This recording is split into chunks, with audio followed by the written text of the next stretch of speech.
Drop it.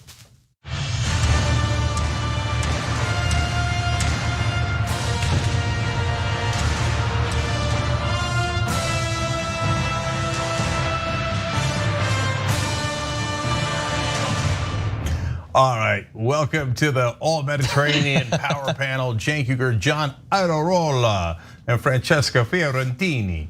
It was very Dracula, Cenk. That was, and Francesca Fiorentini. And there it is. Okay, yes, I agree. I think John and I were talking about how accents change from one to another. And mine usually wind up as Indian, but glad to see I've got Count Dracula in my repertoire here. Unfortunately, you've got it stored in the Italian box, but we'll work on it. Yeah, yes, I do.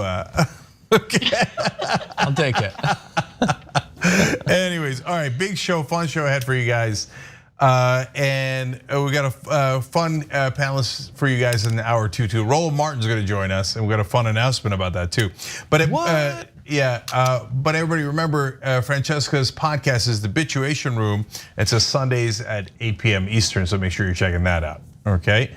All right, John, tell us what The Bituation is today. Okay, well, we've got a couple of them to discuss, so let's launch right into it. More bad news for Congressman Matt Gaetz coming out of an exclusive report from the Daily Beast having to do with his longtime political ally and I guess party bud, Joel Greenberg, who apparently wrote a confession letter about all of his crimes, or well, probably some of them, knowing Joel Greenberg, but some of them that was going to be used to get Donald Trump to give him a pardon in the closing days of his presidency. Unfortunately for Congressman Gaetz, it also lists quite a bit of the stuff Congressman Gaetz was getting up to.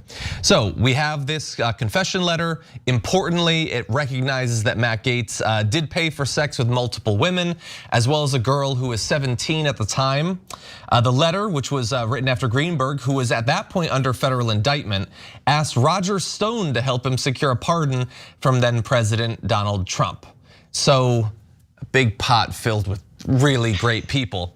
Now, in addition to the confession letter, which we're gonna give you some excerpts from, we also have a series of text messages between Joel Greenberg and Roger Stone.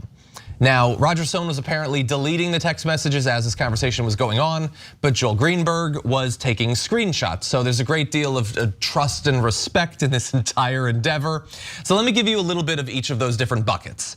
In the confession letter, he writes, on more than one occasion, this individual was involved in sexual activities with several of the other girls, the congressman from Florida's 1st Congressional District, and myself. So there he's writing about the 17-year-old, specifically saying that he, Joel Greenberg, had sex with her when she was 17, and Matt Gaetz did as well. He also talks about payments, saying, from time to time, gas money or gifts, rent or partial tuition payments were made to several of these girls, including the individual who was not yet 18. I did see the acts occur firsthand, and Venmo transactions, Cash App, or other payments were made to these girls on behalf of the congressman. So that's in the confession letter. There's more there too, including an acknowledgement that they apparently thought that the 17-year-old was 19. They later found out she was 17, became frustrated or angry, and called off continuing the deal with her until she turned 18, in which case they then began having sex with her for money again. So obviously they were quite contrite about the experience. So we have more from the text messages, but just based off of the confession letter, what do both of you think about how this reflects on Greenberg and Gaetz? Yeah, so first, important detail there about the thing that John mentioned at the end. So when they find out that she's 17, now you could say, hey, okay, they apparently didn't know she was 17, according to these guys, Greenberg's informal confessions, right? They thought she was 19. Well, so what is his reaction? The first thing he does is he calls her up and yells at her and says, you might have gotten all of us in trouble, how dare you? And then he says, we're not gonna talk to you again until you're 18. And then afterwards, call us, we'll pay you for sex again. Okay, yes. Wow. That's a moral code right there, that's what that is. Okay. That's a winner, yes. This guy, absolutely, going after college girls, because that's the other thing is like them obviously reaching out to college age women, which is just loser crap. That is straight loser crap. We all know that. I wish I could swear on this program. I'm sorry to interrupt, Cenk, but I just gotta say, this story makes me wanna laugh forever. Like, I literally wanna laugh. Like, you idiot, why maybe don't write things down when you're under indictment, all the things. And apparently it was like 8 to 10 pages and Roger Stone's like, oh no, keep writing, we want all the details. And he didn't get the pardon. Like, the juiciness of this story, it doesn't end, you guys. It is the ripest watermelon. I'm excited to eat it all. Yeah, I want to build on that too, because I want you to understand that the confession that Roger Stone asked him to write is totally needless. It's gratuitous. I think Stone asked him to write it just in case to have leverage over him later, right? Perhaps. It maybe turns it into blackmail later, etc. But because I want you to understand the pardon process. Normally, the way the pardon process works is you already have to be convicted, you have to apply, you have to show that you're contrite, and you have to go through this very detailed process. And then it goes through a certain process within the government until it percolates up to the president. So that was all pre-Trump. Trump's pardon process was, who wants pardon? Who wants pardon? 100,000, 200,000. No, I don't, look, whether he was actually literally charging money or not, he didn't follow any of the process. So an admission of guilt was totally not necessary, let alone an 8-page confession. Stone was at a minimum trolling Greenberg. Okay, and at a maximum trying to find a way to make money off this one way or another. But they didn't need that confession at all for the pardon. Yeah. And so he has him write this thing, and it's damning, man. It is damning. 8 ways to Sunday. And so now I think, like Gates says, oh my God, I'm targeted because the deep state, blah, blah, blah.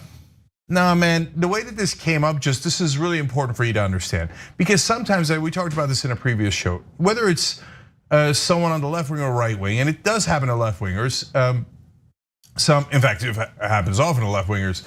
The press will decide we're gonna dig, okay? And for left wingers, sometimes it's the right wing press, sometimes it's the mainstream media. For the right wing, it's usually the mainstream media, and so they dig, right? And then they wind up finding things out, okay? And sometimes it's a right wing operation, like Eliot Spitzer, and Roger Stone might or might not have been involved in that operation where they decide this guy's causing trouble for people on Wall Street. Let's dig, let's see if we find something. And it turns out, by the way, if you dig on powerful men, almost every one of them is having sex with hookers. I'll preview, spoiler alert, apparently that's the case. Because whenever you dig, you instantly find hookers, okay? So now, in this case, that is not the situation, okay? Because the way that all this unravels is because Greenberg is a random tax solicitor in Florida, a state official, and his credit card's blowing up. And it draws the attention of the local officials like, why is this random tiny little position charging so much on his credit cards? What the hell is going on here? And it turns out he was partly paying for the hookers through the credit cards. Okay, so they start with financial impropriety. Then once they start digging into Greenberg, having no idea about Matt Gaetz or anything else, they're like, oh my God, there's Venmo accounts showing them paying for prostitutes with the prostitutes' names on them. Okay, and apparently no attempt to cover. Yeah, it turns out the 17-year-old is the one Matt Gaetz wrote down her name. Oh, give this for her. Oh my God, you moron of morons, to Francesca's point. I can't. To take them down requires the shallowest state ever. The amount, like you don't have to worry about the deep state, dude. You are not clever enough to merit it. Yeah. You mean Florida? Is that the shallowest state? I'm sorry. I'm just kidding. Just playing Florida. Yeah. Love you. In fact, I mean, this is really important to point out, like the layers of creep, and also something we've talked about on the damage report a lot, John, is that, look, there is a good chance, I know we're gonna keep talking about it, but that like the voters in Florida are gonna reelect someone like Matt Gaetz, right? Maybe. That unless Democrats actually make a big enough deal about it, that this will just keep happening because he's being canceled. He's being canceled. No, your credit cards are being canceled for maxing out on paying for college students. And to that end, one of the things that might help him to get reelected, let's just briefly acknowledge, I don't care too much about this, and we do have Roger Stone to get to, but like this is the, I don't know, 5th update on this story, and maybe it's the most damning, other than maybe the Venmo payments story that came out, I believe, from the Daily Beast a couple of weeks ago. But now we have this. Fox News is not going to even pretend to care 1%. They don't have to. If this was Cuomo, it'd be the only thing that they talked about all day. But they don't need to even pretend to care about what's happening because their audience desperately wants them to pretend that this isn't happening, and that is who they're doing the show for. CNN and MSNBC definitely protect politicians, but even they had to acknowledge what was going on with Cuomo. When Al Franken had his issues, they had to talk about it. They have preferences, and they'll definitely nudge things in the direction that benefits those that they care about, but they do have to pretend. Fox is so far beyond that. They're not gonna acknowledge this any more than they acknowledge any of the other stories. There's a congressman with like clear documentation, a confession from his political ally that he was trafficking underage girls, and they will be totally silent about it. And that just makes me feel sick that millions and millions and millions of Americans get their news from a news network that is at least as detached from any concern for journalistic ethics or reality as Breitbart or any of those fringe websites. But John, it's actually worse than that because Tucker Carlson did a segment the other day defending Matt Gaetz. Even after Matt Gaetz came on his show and threw Tucker Carlson under the bus. And he's like, oh, remember when we were having the double date with the girl? And Tucker's like, no, I don't remember. But no, it doesn't matter. He changed his tune because his audience probably loves Matt Gaetz. And so they're like, oh man, that was pedophile Democrats probably having sex with underage girls in a basement of Comet Pizza. And you're like, every reporter's like, there is no basement at Comet Pizza. Okay, there's no evidence of any of that. Here on Matt Gaetz, there's overwhelming evidence. He wrote her name down in the Venmo account where he paid to have sex with her, right? They're like, no, we're gonna need more evidence than that. Okay, and we've lost 40% of the country. They just don't. Well, I don't know that they don't care about facts. That seems to be a natural conclusion. But more importantly, to John's point, they're not getting the facts. Even if they cared about them, they're watching Fox News and reading Breitbart, etc. And none of them ever talk about Matt Gaetz other than to defend him. And Tucker on the show painted Matt Gaetz as a brave, smart guy who was being targeted. Okay, so now, and I had a right winger who believes in QAnon on the conversation. And he'd never heard of like 80% of the things that are happening in the world. And he's like, well, look, he said to me like, well, if Black Lives Matter cared about like institutional racism in the judicial system, then I'd believe them a lot more, but they're just targeting cops. I'm like, what? Of course they care about institutional racism in the judicial system. He's like, I didn't see that on any of the places I read online. I'm like, oh no, they didn't. They don't have access to any accurate information at all. That's why John's point about Fox News is so important. They're not gonna cover the story. They're not gonna tell you he paid for a 17-year-old underage girl and etc. And they're not gonna tell you that they wrote in the Venmo accounts while they're paying for them tuition. Yeah. Or even, by the way, Greenberg alleges, because we don't know for sure that Greenberg is definitely did it, but credible reporting shows that a longtime ally, documented ally of Matt Gaetz, says that he did it.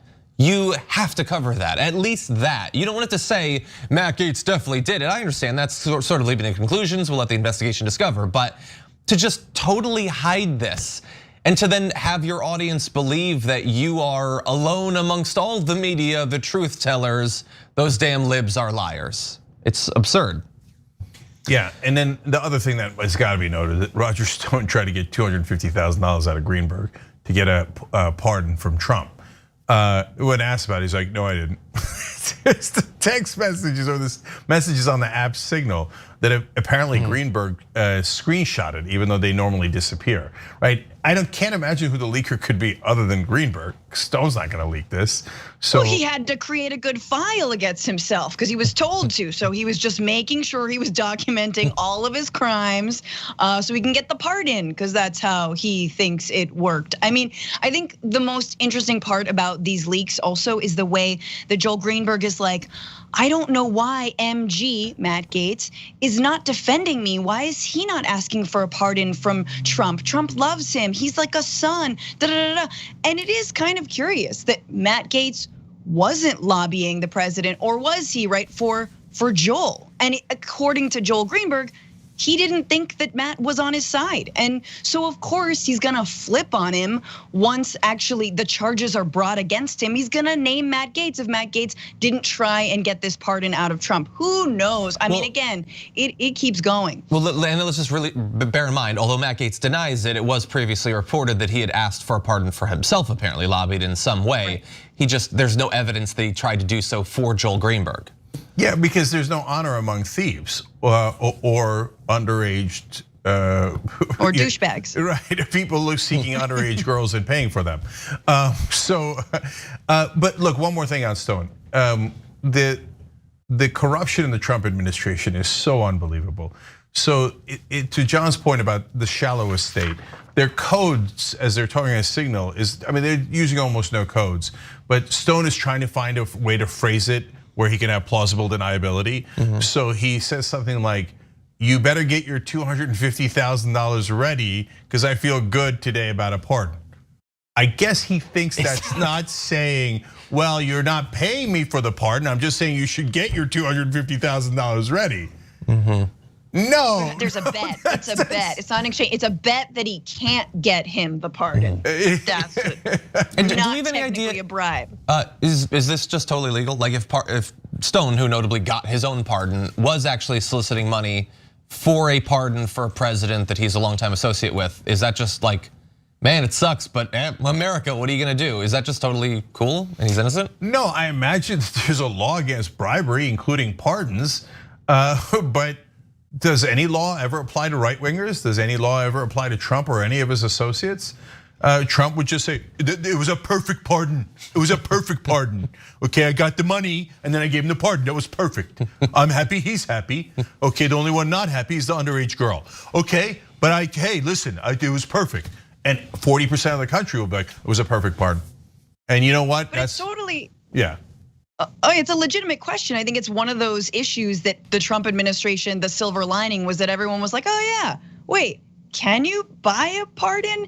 And from what I remember, there was no broad agreement on whether or not it was legal. There clearly is a lot of lobbying that happens for presidential pardons when a term is at the end. That happens a lot, but whether or not, I assume someone pays an advocate or an attorney to do that, so there's money changing hands. But I don't think it was very clear, John. I don't think we emerged out of the Trump administration with a lot of knowledge. In fact, I think if anything, we learned more about the pardons that Obama and Bush and other presidents actually, gave to clients who really did lobby hard for them. Yeah, although, and final point, we should know, in the end, Greenberg didn't get the pardon. Trump did not give Matt Gaetz a pardon, which in hindsight looks like he would have totally gotten away with if he had done it, even if they said what it was that he did. But anyway, he didn't get them. That is. Yeah, I just want to say one more thing about that. I don't know that Roger Stone was telling Greenberg the truth because he might not have ever brought it up. He might have been just trying to scam the guy out of money, right? He is Roger Stone. But if he's telling the truth in those secret messages, he claims the White House counsel, Cipollone, is the one that blocked the Greenberg pardon. And he's like, this damn guy. So if the White House counsel actually blocked his pardon because the guy was charged with sex trafficking of underage girls, and he blocked it because that's a terrible idea, and so that Roger Stone couldn't get paid to get to pardon a sex trafficker, then congratulations to the White House counsel, who apparently, again, it's so shallow and the bar is so low, but apparently someone in the Trump White House cleared a bar. Congrats. That's good to know. That is all the time we have this first block. But when we come back, Matt Gaetz it's not looking good for him. He's a little bit shaky, perhaps on the ropes, but he does have one ally who's about to enter the ring. We'll break that down after this.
everybody. Quick minute, we just wanted to read a few of the comments that were coming in during that first segment with a member comment from John Campbell Rees, who says, yes, Francesca, Florida is the shallowest state. Its highest point, Britton Hill, is just 105 meters above sea level. I didn't know that. I'm not 100% sure it's true, but you do learn something every day. That's interesting. Gabby says, is the Greenberg-Gates-Stone case the same as the investigation into trading pardons for bribes that the FBI leaked they were conducting last year? Or could there be other cases of attempted bribery in Trump's final months? I have no idea, but I also guarantee there were other attempts to trade money for pardons in the final months of the Trump administration. Wanted to welcome new YouTube members, Dig That Crazy Cat and Kenny Crucial. Thank you for becoming members. Let's see. Nicole Nowicki says, happy Friday, TYT fam. Can we discuss the Josh Duggar arrest for CP and his GOP connections, including Mike Huckabee and Ted Snooze? I assume at some point we will. I think it's a little bit too close to the show for us to have done it today, but at some point we will talk about it. Oh, and Rob Shively reminds me I need to show Cenk the Captain America shield he sent in. I think Cenk is really gonna like it. I'll show it during one of the breaks. Oh, I love it. But with that, we do have to get back to more news, so we'll see you after this.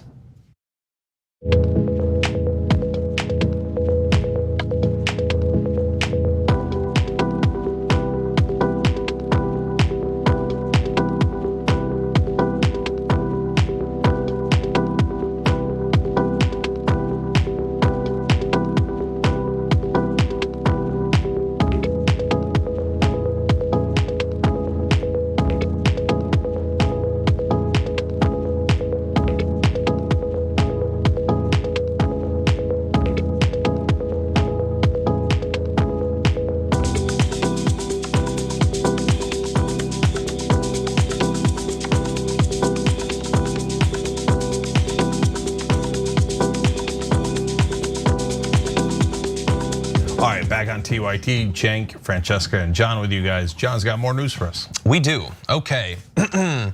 Really bad close of the week for Matt Gaetz, but this does provide an opportunity for politicians to show support for him, to sort of stand out as someone still loyal to Matt Gaetz, while simultaneously demonstrated to the country that their previous pretend positions about caring about saving children were complete BS. And thus we've got Marjorie Greene, who tweeted out on Steve Bannon's War Room an announcement that she is going to be joining Matt Gaetz for a rally next Friday for hashtag America First rally. As Brett pointed out on the Damage Report this morning, hashtag America First, not acceptable for caucuses just yet, but for rallies, I think we can make it work. And so not only is she gonna be doing a rally with the guy that his associate just said had sex for money with a 17-year-old girl, she is also gonna be hitting the road with him for a national America First tour. So that's gonna be fun. But anyway, I just wanted to remind people before we launch our commentary about this that originally Matt Gaetz had, I guess, 3 allies. He had Jim Jordan, a guy who has his whole past at Ohio State. You have Tucker Carlson, who apparently Cenk is telling me is a new protector of Matt Gaetz on his show, and apparently had dinner with him and some young girl. And now Marjorie Greene, a congressman who had previously said things like this back in November of 2017. Have you guys been following 4chan, Q, any of that stuff? Q is a patriot, we know that for sure. He is someone that very much loves his country and he's on the same page as us and he's very pro-Trump. She also shared an article back then saying must read, Democratic Party involved with child sex, Satanism, and the occult. And she also talked at that point about the opportunity, the once in a lifetime opportunity right now to take this global, as she would say, cable of Satan worshiping pedophiles out. And I think we have the opportunity to do it. Oh, she also shared documents about Pizzagate because of course she believed in the Comet Pizza pedophile thing. So really, really, really worried about pedophilia and in particular about politicians sleeping with kids until she meets one and the whole thing turns topsy-turvy and now she wants to go on a trip with him. Yeah, to be fair to Marjorie Taylor Greene, she might have meant Pizzagates. That's true. So, Matt Gaetz, Pizzagates, you get confused a little bit. But once she found out, she's like, oh, you're the child sex trafficker. Oh, come on, let's go on a date. Okay, let's go touring around the country. This will be great. So we got Matt Gaetz, obviously you all now know, 17 years old. There's fairly strong evidence. We'll see if he gets charged on it. that not only he had sex with her, he paid for her. When they find out she's 17, they panic and they tell her to wait till she's 18. After she's 18, they go back to having sex with her. Okay, so real class acts, Gaetz and his buddies. But remember, it's not just Matt Gaetz. Jim Jordan is one of the best known conservatives in the House. Let me show you a headline about Jim Jordan. Ex-Ohio State wrestler says Representative Jim Jordan asked him to deny abuse allegations. What abuse allegations are those? Well, Jim Jordan was a wrestling coach when another member of the staff was alleged to have molested young boys on that team over and over again. An unreal number of allegations. And a huge number of those wrestlers came out many years later and said, yeah, Jim Jordan knew about it and he didn't do anything. We told him, and please do something, and he didn't do anything. That's interesting. So that's number two. And then let me read you another headline. Judge sentences serial child molester Hastert for 15 months. Now, if you're wondering, wait, who's Hastert? Oh, right, that's Dennis Hastert, Denny Hastert, who was the Speaker of the House for the Republicans. That was before Boehner, that was not very long ago at all, right? So their Speaker of the House was a child molester for the Republicans. One of the most right-wing guys that covered up for a child molester, Matt Gaetz, has slept, apparently, according to these allegations, slept with a 17-year-old, underage. And of course, then there's Donald Trump. Now, what did Donald Trump do? Now, he hung out with Jeffrey Epstein, went to his parties. Jeffrey Epstein, the worst child sex trafficker in American history, as far as we know. Trump has picture after picture, hugging and kissing and hanging out with Epstein. And of course, Republicans are like, yeah, but towards the end, Trump didn't like Epstein as much. Well, towards the end, no one liked Epstein because the people found out who Epstein was, right? And Trump is on the record as saying, oh, Epstein likes the girls young. He knew. He said it. Okay, and then wait, it's okay. Epstein died in mysterious circumstances in jail, but they arrested his girlfriend who helped him procure the underage girls, Ghislaine Maxwell. So Trump's asked about it, and he's gonna be furious because, my God, Republicans do not like child sex traffickers. So let's find out what Trump said. Do you feel that she's going to turn in powerful men? How do you see that working out? I don't know. I haven't really been following it too much. I just wish her well, frankly. I've met her numerous times over the years, especially since I lived in Palm Beach, and I guess they lived in Palm Beach. But I wish her well. I wish her well. Wait, what do you mean, I guess they lived in Palm Beach? You just said you met her several times in Palm Beach. And you went to Epstein's house, you went to his parties. You know he lives in Palm Beach, you know she lives in Palm Beach. But look at that, imagine if Biden said, oh yeah, the worst child sex trafficker alive in the country, the co-conspirator of Jeffrey Epstein. I wish her well, man. Oh, I partied with her all the time, I wish her well. And then they say, okay, well, maybe he misheard us, that's insane. But how could he have misheard? He said Palm Beach, it's her, right? So another reporter asked him a second time, listen to what he said. Oh, we don't have that one? Okay, we'll put it in later. Okay, so 2 different times Trump says, oh, I wish her well. I wish her well. So now, maybe Q, and I said this the minute the Gaetz story broke, maybe Q was onto something. He just had the wrong party. Because there is one party in this country that I just proved to you, beyond a shadow of a doubt, is filled with people who are child molesters, child sex traffickers, and supported child sex traffickers. And it's the Republican Party. And we're not even talking about like sexual assault or misconduct. That is a whole broader category that the Republican Party has been very, very rife with as well, right? Like let's just leave that aside. We're just talking about like kids and people underage. And out of Trump's mouth, saying that Epstein likes them young, out of Trump's mouth, the guy who would walk into Miss Universe pageants when like young women were changing, out of Trump's mouth. How young are we talking? Like it's just so disgusting. Obviously, we all need to take a shower after this. Like, I just wanna say, is it possible that Matt Gaetz and Marjorie Greene are like, it's such a projection. Are they just gonna turn in to a satanic pedophilia cult of like weird baby eaters? Like, do they become that and then are like, no, we're not. This is not flesh. What do you mean? No, I'm not. What are you talking about? So like, tender. why is there a diaper next? Like, you know what I mean? Like, does it? It's so in your face that you're like, I'm pretty sure you're the cult. But of course, it is. And in a way, and this, I know this is not comforting because I watched that Q doc. I think we're all equally very, very frightened by QAnon, as the Republican Party is, right? Folks like Liz Cheney and others are afraid. But I do feel like, in a way, don't you feel like they've lost the ideological battle so hard when it comes to whether like they're right wing, like business first, small government, we're not fascist / we're super fascist. Like, they've lost the ideological argument that now they're going to these, again, demonic worship, satanic cults, everyone's a pedophile, because it's like the last card in their hand to try and win any kind of political argument. Do you know what I mean? I mean, if you're not gonna be able to or even try to win over people by acknowledging the struggles they face and offering solutions for them, this is a useful thing to use.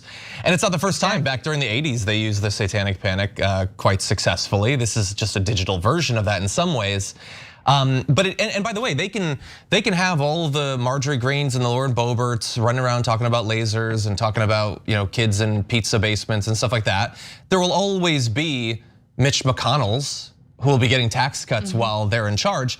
But the issue, like, just really fast, let's acknowledge, has there ever been a worse movement in terms of actually caring about or doing anything about the thing that supposedly motivates them? That they're totally fine, the Q people, with their Q representative, Marjorie Greene, going on a fun buddy road trip with Matt Gaetz, who's facing these credible accusations of underage sex trafficking.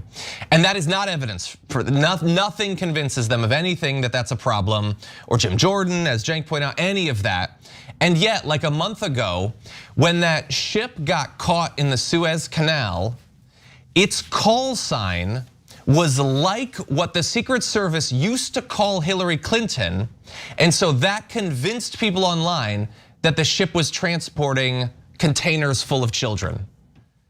Like, that's evidence that its call sign is like her thing. But his ally says he had sex with a 17-year-old. That doesn't mean anything. They don't care at all about actual kids. Facts aren't facts unless you put them together through a sub Reddit and like drew across like a, like a it's not like Dan a spelling Brownian challenge enough. or whatever. Like, it has to be a Sudoku challenge for a fact to actually matter. Okay, I'm gonna end on this direct quote from Donald Trump. I've known Jeff, that's Jeffrey Epstein. I've known Jeff for 15 years. Terrific guy. He said he's a lot of fun to be with. It is even said that he likes beautiful women as much as I do, and many of them are on the younger side. That is a direct quote from Donald J. Trump. And you're telling me that you're worried about a pizza shop in Washington? You morons! The actual child molesters are on a tour with your favorite congresspeople. And some of your favorite congresspeople are the child molesters. Okay, so there's no hope for them. They have no sanity. They don't live on this planet mentally. They live on a different planet. Well, I'm gonna go take that shower that Francesca was alluding to. And when we come back, Rudy Giuliani attempts to offer, not really like a defense of himself, but a couple of political squirrels on Tucker Carlson's program. We'll show you that after this.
All right, back on the Young Turks. Bloody Knuckles has just become a Young Turk, so everybody be careful. So he just hit the join button below. I presume it's a he, but thank you, Bloody. We appreciate you being part of the Young Turks. The members make this show possible, and we do the show together. I'm going to go to a YouTube super chat here on somebody checking me. Dave Kayo said, "Love you, Cenk, but please don't use the word hooker to describe women involved in this story."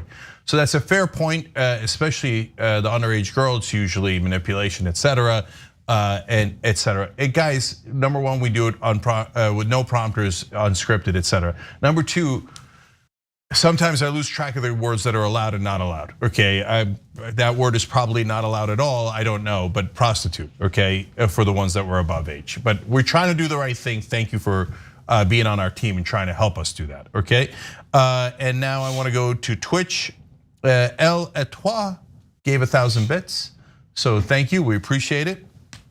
AJ Duenas, because it's every day, gifted 5 subs, and so did Obi Mom Kenobi, and so did Brandy Lou. Damn. AJ and Obi Mom I see pretty much every day. Thank you guys.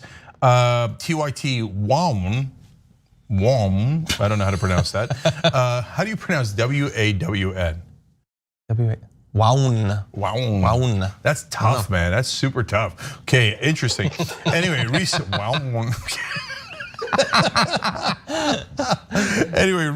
for my 3rd month. They said, "Go Bezos bucks." LOL. We just LOL right now. Yeah, there you go. So thank you. And Asimov's Prophet writes in, "I've been waiting all week for an epic drop in. I hope I delivered." That was earlier. We'll have another one for the next hour when Roland Martin is on.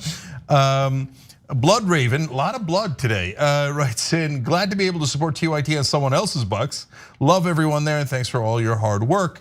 And of course, if you have Amazon Prime, it's free for you if you sub to us on Twitch, and we still get the revenue. If you want to find out how, tyt.com/prime. It's super easy, just takes a minute. And Barbarella wrote in, and gifted a sub. 6 months in, gifted a sub to keep the addiction alive. Cheers, TYT peeps. Well, nice. We appreciate that as well. And Nug Huffer, interesting name, says thank you all for being you. Lots of fun names. Say Nug Huffer. Okay, Nonstop No, that's another interesting name. With us for 6 months. We appreciate it, Twitch. You guys are awesome. Everybody on Twitch, and we got so much more coming up. Old School's live now on Mondays at 10 o'clock Eastern.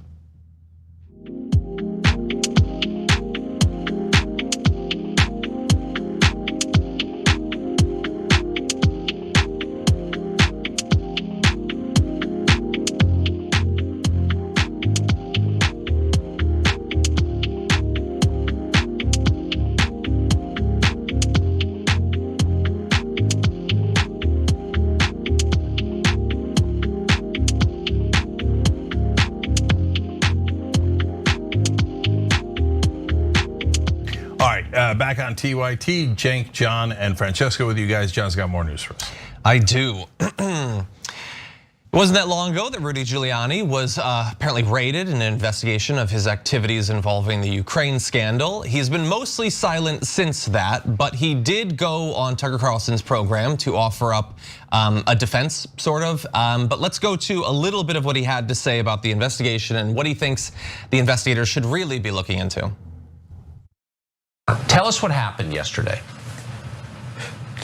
Well, about 6 o'clock in the morning, there was a big bang, bang, bang on the door. And outside were seven FBI agents with a warrant for electronics.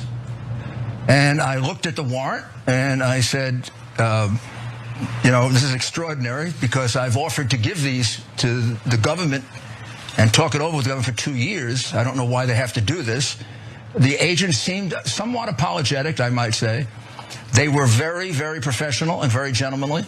The only time they got perturbed is at the end of the surge when they had taken about, I'd say, 7 or 8 electronic items of mine, which is what they took, and 2 of someone else's. They weren't taking the 3 hard drives, which of course are electronic devices. They just mimic the computer. I said, well, don't you want these? And they said, what are they? I said, those are Hunter Biden's hard drives. And they said, no. Yeah, they freaked out at the possibility of it.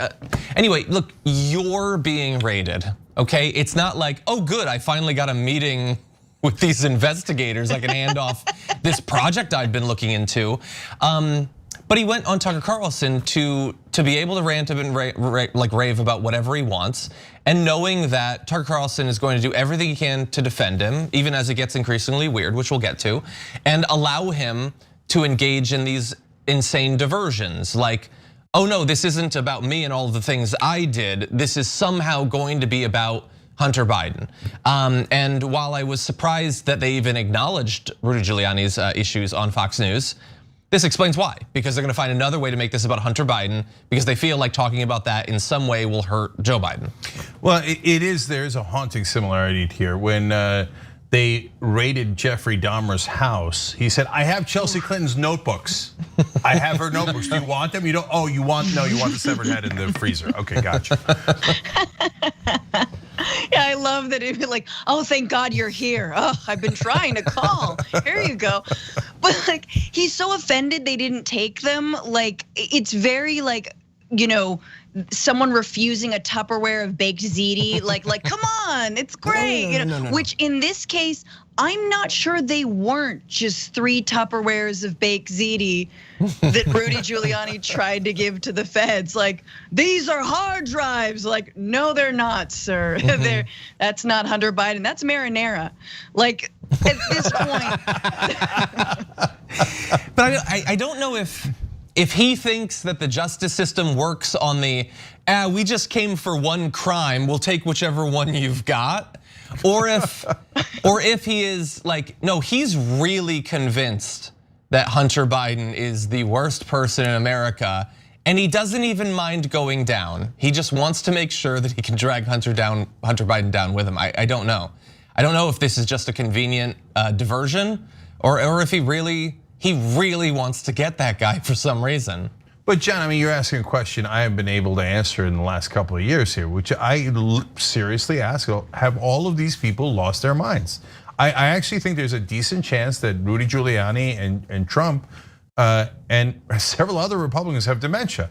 And they're walking around and people are, like people like Roseanne Barr. I don't know that, damn it, Jim, I'm not a doctor, I'm a talk show host, okay? So I don't know that Roseanne Barr is mentally incapable. She certainly sounds like it, right? Almost all of them, Ted Nugent, all their little stars, their big stars, they sound like they literally have mental health problems. And the right-wing voters, 40% of this country, look at it and go, oh, that guy, that sounds totally unhinged. That's my boy. Yeah, they like Lynn Wood. They like the pillow dude. Lynn Wood said the other day that Trump is still in the office. And they're like, oh yeah, totally. Yeah, no, man, Biden, I'm surprised he didn't do the Scooby-Doo thing and reveal that he was Trump. But then why did he have all those progressive proposals? And why do they hate him? Like, none of it makes any sense. They're following literal lunatics. They are. Well, okay, I wanna go to a little bit more. As I alluded to, it is going to get increasingly weird in Rudy Giuliani's attempt to explain himself, so let's watch a bit more. They also were completely content to rely on my word that these were Hunter Biden's hard drives. I mean, they could have been Donald Trump's. They could have been Vladimir Putin's. They could have been anybody's. But they relied on me, the man who had to be raided in the morning because I'm going to destroy the evidence. I've known about this for 2 years, Tucker. I could have destroyed the evidence a year. I didn't destroy the evidence because the evidence is exculpatory. It proves that the president and I and all of us are innocent. They're the ones who are committing. It's like projection. They're committing the crimes. Yeah, go ahead.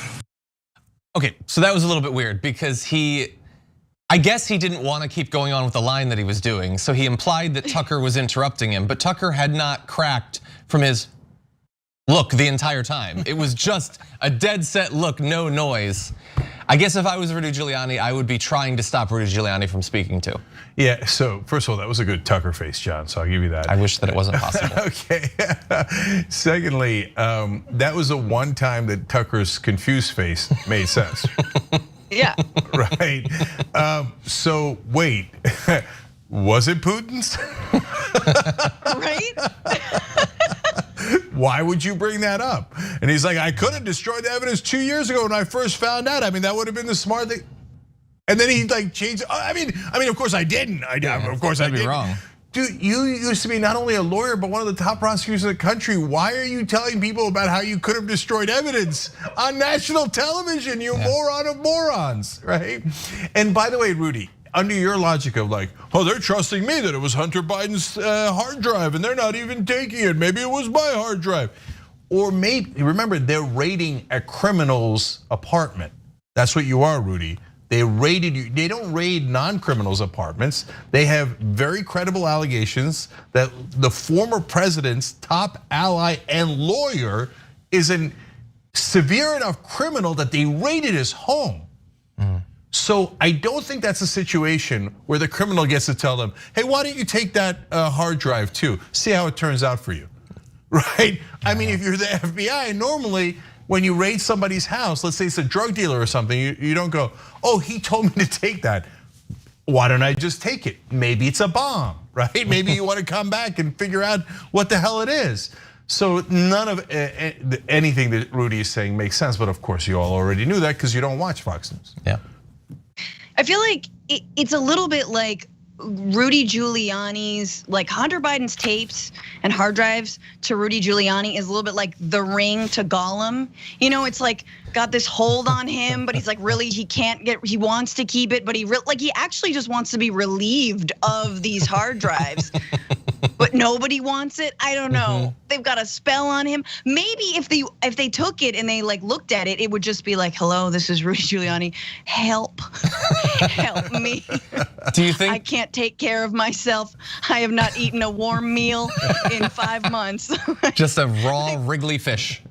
The thing leaking down my face was not hair dye. Help, H-E-L-P, help. I just can't wait until like, I don't know, maybe right before the midterms, he ends up biting Merrick Garland's finger off. Like this, politics is gonna get exciting, I think. Anyway, okay, we are rapidly running out of time, so why don't we turn to some other news, including some at least arguably good news. We will see, we're trusting official sources, but let's jump into this next story. According to President Joe Biden, the situation at the border has been improving, especially from the perspective of the children being held in absolutely horrendous conditions there. I want to show you a bit of his interview recently with NBC's Craig Melvin. Here he is talking about the situation. There are 22,000 unaccompanied children in our country right now. That's a record. That sounds to most folks like a crisis. Well, look, it's way down now. We've now gotten control. Okay, so the overall number of 22,000 is not way down. That is still roughly true. But in terms of children being held in the sorts of facilities that thankfully the media has actually acknowledged over the past few months, that number is down. In fact, it's dropped by about 84% in the span of 1 month, which is a massive change. According to a White House official, bear that in mind. Additionally, as of Wednesday, there were 954 children in these CBP facilities, down from a peak of close to 6,000 at the end of last month.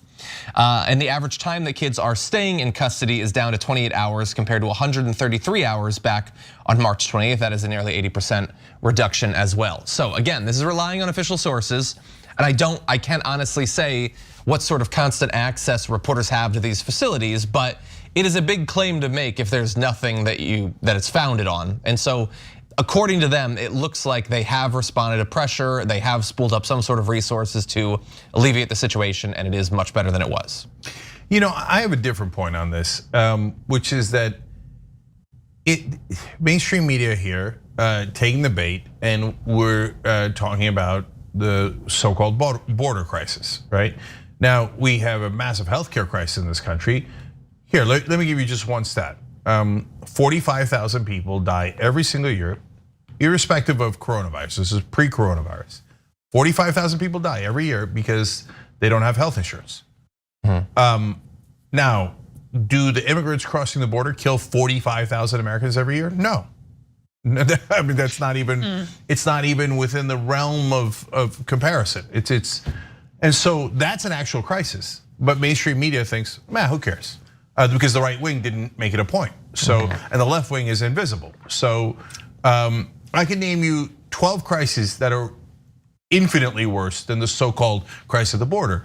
But to be fair to the media, look, progressives in the House, et cetera, and in the Senate, they got to stand up. If the right wing goes border, border, border, border, and they go, Ted Cruz goes down there, does his Survivor-like tapes there. They do fake illegal border crossings. They have CNN fall for it and show it, and they do like media tours, et cetera. And then when it comes to losing the $15 minimum wage, that's a crisis of 27 million people living at poverty levels, right? That's something that actually happens. That's actually their wages. They make $15,000 a year after working every single day, Monday through Friday for a whole year, right? But the left wing makes no deal out of it, no big deal at all. So when Biden is in front of the cameras, they don't ask him about any progressive things. All they do is ask him about the manufactured crisis of the right wing.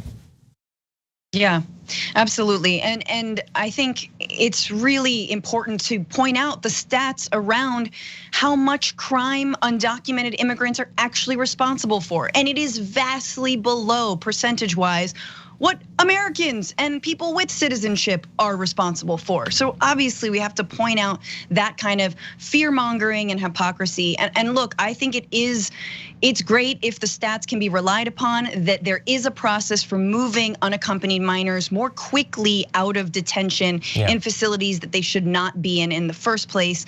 But for whatever reason, whether it's COVID or whether it's making sure that they locate a family member within the United States, like that is good. Obviously, one thing that immigrant rights organizations are asking for is for a halt to deportations. Under Biden, there's been 300,000 deportations thus far. Obviously using like a COVID emergency package, pandemic emergency policy in order to deport more and more people to very unsafe regions that we've talked about before on TYT.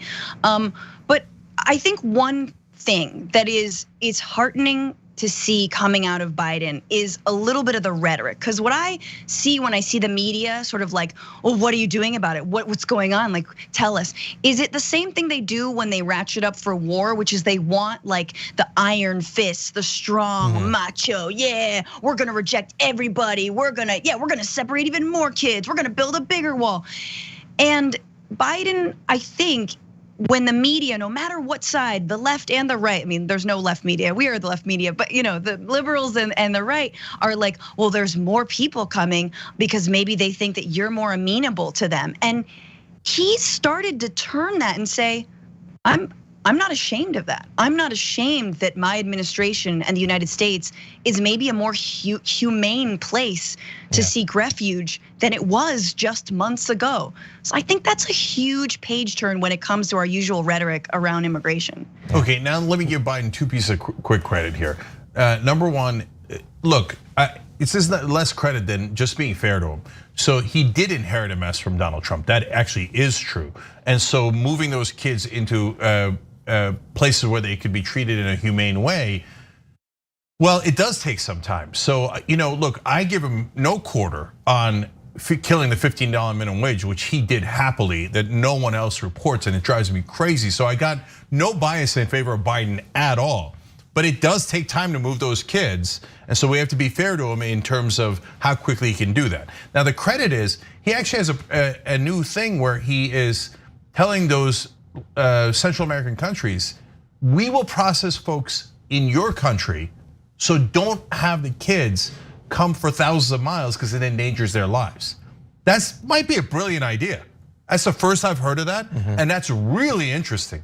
So if he can execute that, that would be an amazing plan. Yeah, especially because, like, what's weird is we have to integrate multiple different things, some of which are accurate and some of which are not simultaneously. So people are freaking out. A lot of it is just being driven by right wingers wanting to do cosplay of Rambo, riding around in boats with machine guns and stuff like that. They don't care about what's actually going on, which is what's so frustrating about this is that they want to talk about a crisis at the border. Most of what they're talking about isn't accurate and they don't actually care. But there was actually a crisis, and that was that thousands of kids are being held in conditions they should never be held in. So, but they don't care about that part.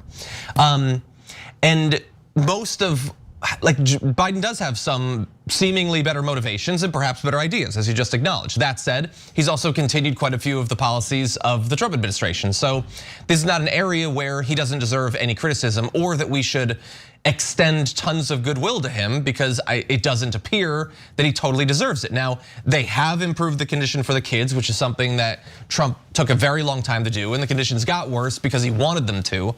So that is better. But I don't know, it's frustrating when they make up a crisis from nothing, like that Dr. Seuss is a crisis, that is terrible. But when they make it up around something where there is actually work that needs to be done, that bothers me more. Because it sort of trains the media like to focus on a topic, to focus attention and effort on a topic, but to not acknowledge the actual human suffering that's going on. In this case, I feel like they did at least see the kids. They did seem to care about them. Craig Melvin was asking about the kids, so that's good.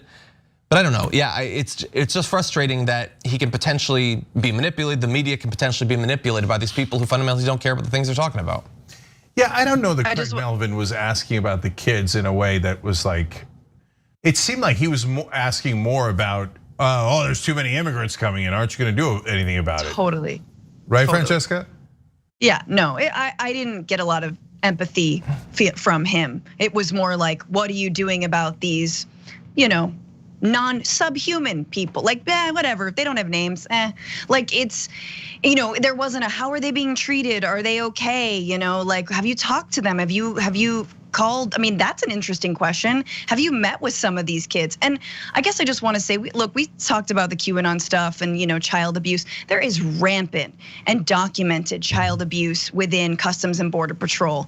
And if there is one place to defund, it's CBP. Like, they have far too much money, one of the most amount of money out of any federal agency, and they haven't been doing their jobs. They've been brutalizing people. They're not helping them, and so I would like to see Biden actually vastly ramp down the amount of money that they get. Okay, all right, so everybody check out Francesca's podcast, Situation Room, that's Sundays at 8 p.m. Eastern. And coming up next, J.R. Jackson and Roland Martin. So hang on to your hats, this is gonna be an awesome ride. We'll be right back.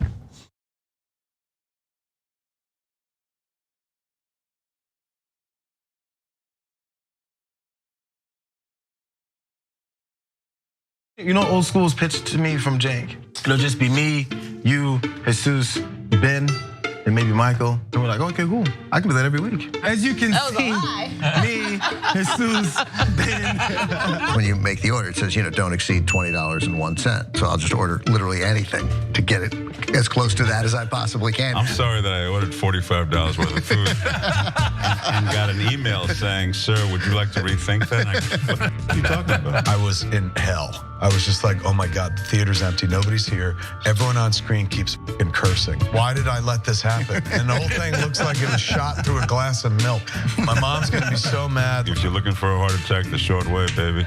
Wrong, I did put mayonnaise on it. I'm the most in shape, overweight person you'll find. That's right. He was like, why didn't you answer my call? I called you 39 times. Yeah, but what makes you stop right before 40? What makes you say, nah, man, I ain't doing that no more. I'm cool. And I called you back on the air. And I was like, okay, Kevin Smith, big shot. What the you said you'd come on and you didn't come on. I'm sure I took that very well. Yeah, you did. You called me back the next day and said, I thought it was 7 a.m. And there's now deep fake porn. I don't know if you guys have heard of this. I heard of it.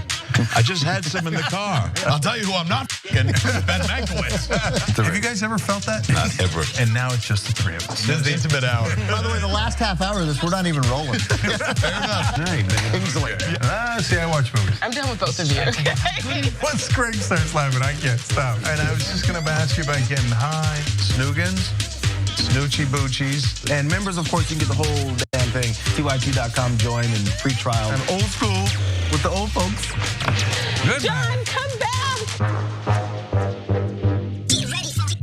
Electric cars are awesome, but they aren't the best tool for every job. You can't park them on the edge of the sidewalk while you run into the store for a few things. On top of that, an electric car is just financially out of reach for many people. That's where Zoom electric scooters come in. When I say electric scooter, I'm talking about small motorcycles with space in front of you to put your feet. The Zoom scooter has a range of 60 miles, offers a smooth ride up to 40 miles per hour, and can be charged from any electrical outlet. Start saving on gas while reducing your carbon footprint. To find out more, go to tyt.com/Zoom. Enter the code TYT50 to get an additional discount.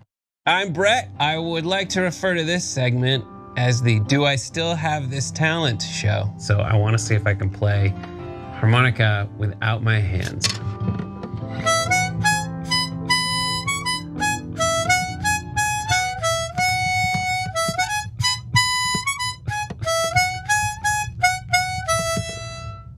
I don't know why I have that. Nothing's gonna be more impressive than that. I can also spin a basketball on my finger. While drinking. I'm gonna spin a basketball on my finger while drinking apple juice. You can do this, dude. It's also flat. I don't know if that helps or hurts. And it seems to be somewhat wobbly. Ta-da!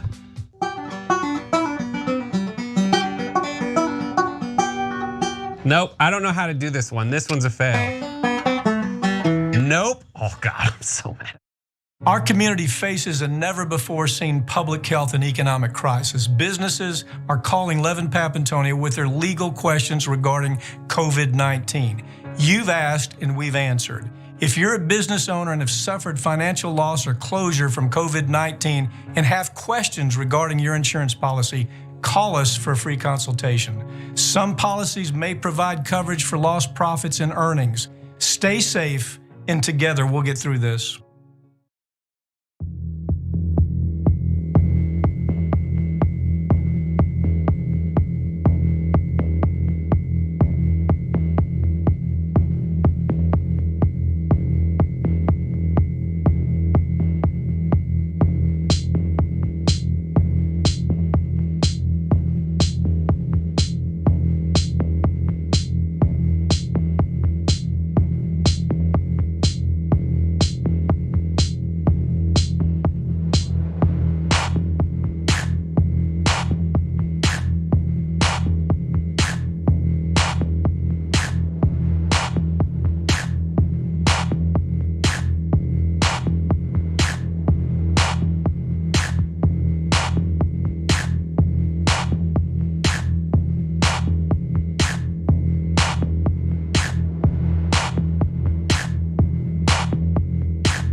Drop it.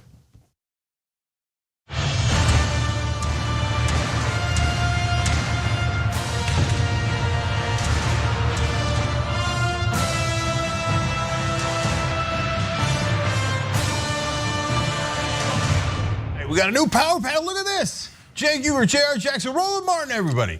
Roland, how you doing? What's going on? I'm actually live on my show as well, so we're simulcasting Roland Martin Unfiltered and the Young Turks. No, I love it. I love it. It's our first simulcast ever. Proud to do it with you. Everybody check it out. And of course, he's the host and managing editor of the hashtag Roland Martin Unfiltered, okay? And get a load of this. Fun new announcement for you guys. Roland has joined our Facebook channel partner program. So now part of the TYT network as well, Roland Martin. Great to have you, brother. Glad to have you as well. And I noticed somebody's wearing a Knicks hat. They've sucked for the last 30 years, but it's amazing how all of a sudden they're cracking out all their fresh gear. So, and as a Houston Rockets fan, you know, we did beat them in the finals, but I give it to them. Y'all finally have a team. Well, I mean, this is the thing. You have to go back to '94 or something before you talk about what the Rockets did. Go back to the original Shaft when it came out. This is what you have to also realize too. I have a plethora of hats. I'm actually a Clippers fan, so those will be the ones that we also have one thing there either. Why you wear a Knicks hat then? Why you fronting? What are you talking about, Roland? You know black folks wear hats that go with an outfit rather than for the team. What's the matter with you? I only rock the city that I cheer for. Okay. Stop sitting here wearing somebody else's stuff. Nah, that's dumb. Well, that's weak. Come on. I'm gonna send you a TY t-shirt. See if you rock that for us then too. No, I'll wear a TY t-shirt. That's not your show. If that's not your team, don't rock the gear. It is now. All right. So, by the way, for members, more of this. Roland's going to join us in the post game. Roland and JR have been known to hustle before. Oh, he's not. Oh, he's got the simulcast. All right. Well, then JR and I will do it. I'm gonna talk trash about Roland in the post game. Okay. No, I'm here. Okay. I thought we were here for the next hour. Yeah, we are. The post game's afterwards. So that's what. Okay, gotcha. All right. I'll post them up later. Okay. All right. Sounds good. All right, guys. We got a lot of news. And JR is going to take us through it. So JR, go ahead. Let's do it. So a Daily Wire panel discussion about President Biden's plan to raise taxes on the rich and corporations in order to pay for some of his agenda, it devolved into a discussion about raising taxes on the poorest of the poor. Try and figure that out. So this all started when Ben Shapiro, who was on the panel, was sick and tired of the richest in the country getting fleeced by the government. So when he heard that Joe Biden was pushing something to raise taxes to make sure these things happen, he was screaming at his TV. So I'll let him do the talking. I was screaming at the television when he's talking about taxes because what he is saying is so obviously asinine. When he says that rich people don't pay their fair share in this country, that is just an abject, disgusting lie. It is a lie. The top 10% of income earners in this country pay all net taxes, not some of the net taxes, all of the net taxes, because net taxes are defined as what you pay into the government minus what you get back from the government. When he says they're not paying their fair share, the only thing he means by they're not paying their fair share is it should be nearly all of your income goes to the federal government. And when he says things like, I'm not going to tax anybody who's making under $400,000 a year, he is lying to you through his teeth. When he says I'm going to tax corporations, corporations are not human beings for purposes of taxes. The money that would have been passed on to you via income is being taxed up here. Corporations are going to have to raise prices in order to deal with the taxation effects. When he says that I'm going to tax all of these rich people on their capital gains taxes, what do you think those rich people are going to do rather than put their money in the stock market where they get taxed on capital gains? They're not going to put their money in the stock market. So what happens to your 401k? And what happens to the businesses that hire you when Joe Biden decides that your boss needs to be taxed out of existence in order so that he can determine where the dollars go? This jackass who's never created a single job in his entire life. Oh my God.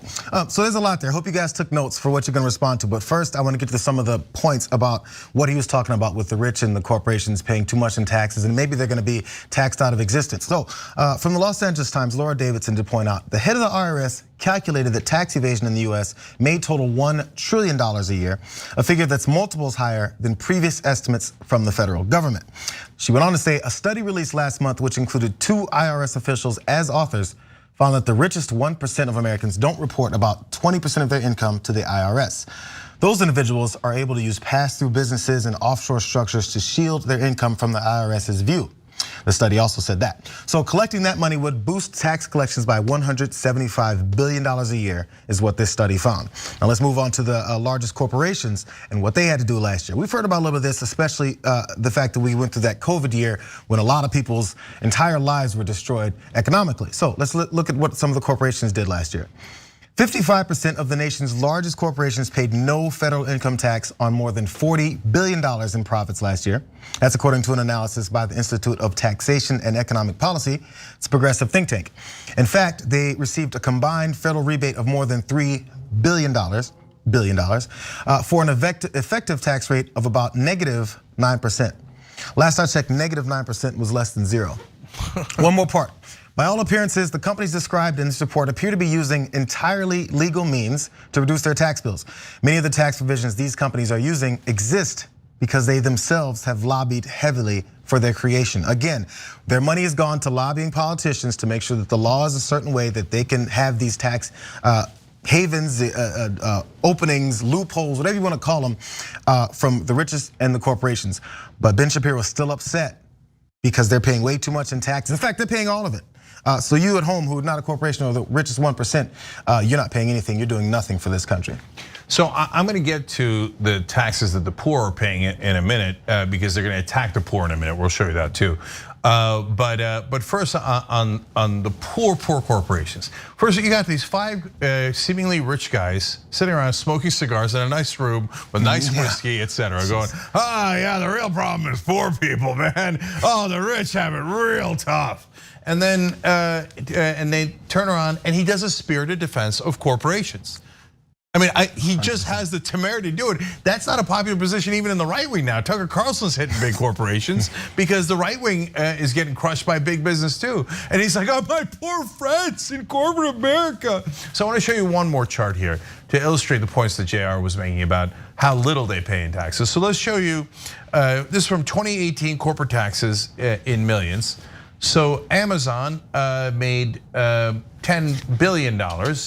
And they have a negative 1% effective tax rate. Well, that's weird. And look at all these companies combined. It's billions upon billions of dollars that they're making. But Delta Airlines negative 4%. Chevron. Why is this giant profitable oil company paying negative 4%? Okay, and it goes on and on. You see the rest. Okay. But guys, when they pay negative 4%, you know what that means? We're giving them money. So you pay taxes as a regular average American, and it goes to Chevron, and it goes to Amazon. It's outrageous, and they pay nothing on the billions of dollars they make. And Ben Shapiro thinks those poor corporations, they're not getting enough of a break. Roll.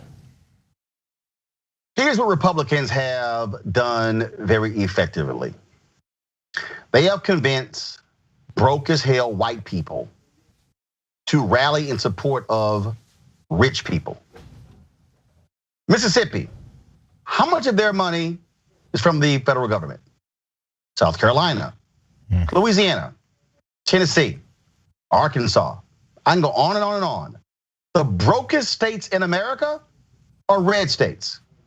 But all these broke white people keep supporting Republican policies, and they actually think it's benefiting them.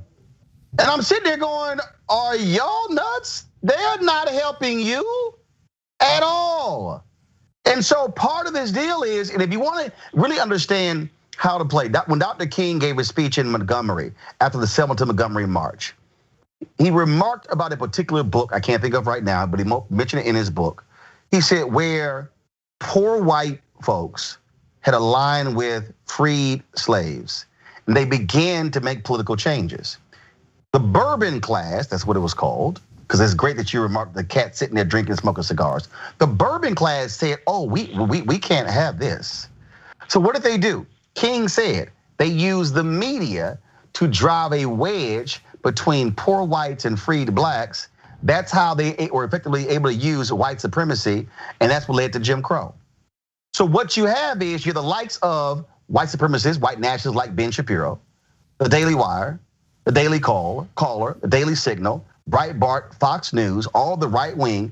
They've got all these broke white people saying that's bad against you. And it's kind of like, no. Y'all are broke. So Biden is actually trying to help all of you broke white conservatives. But y'all instead would rather stand and support all of these rich folks who don't give a damn about any of y'all. So, I often talking about if you want to see who is causing the problems in this country, don't look down, look up. It's the people with the power that set the rules. And so if you don't like the rules, it's the folks that made those rules. And guess who made the rules? Rich people, of course, in campaign contributions and the lobbyists, etc.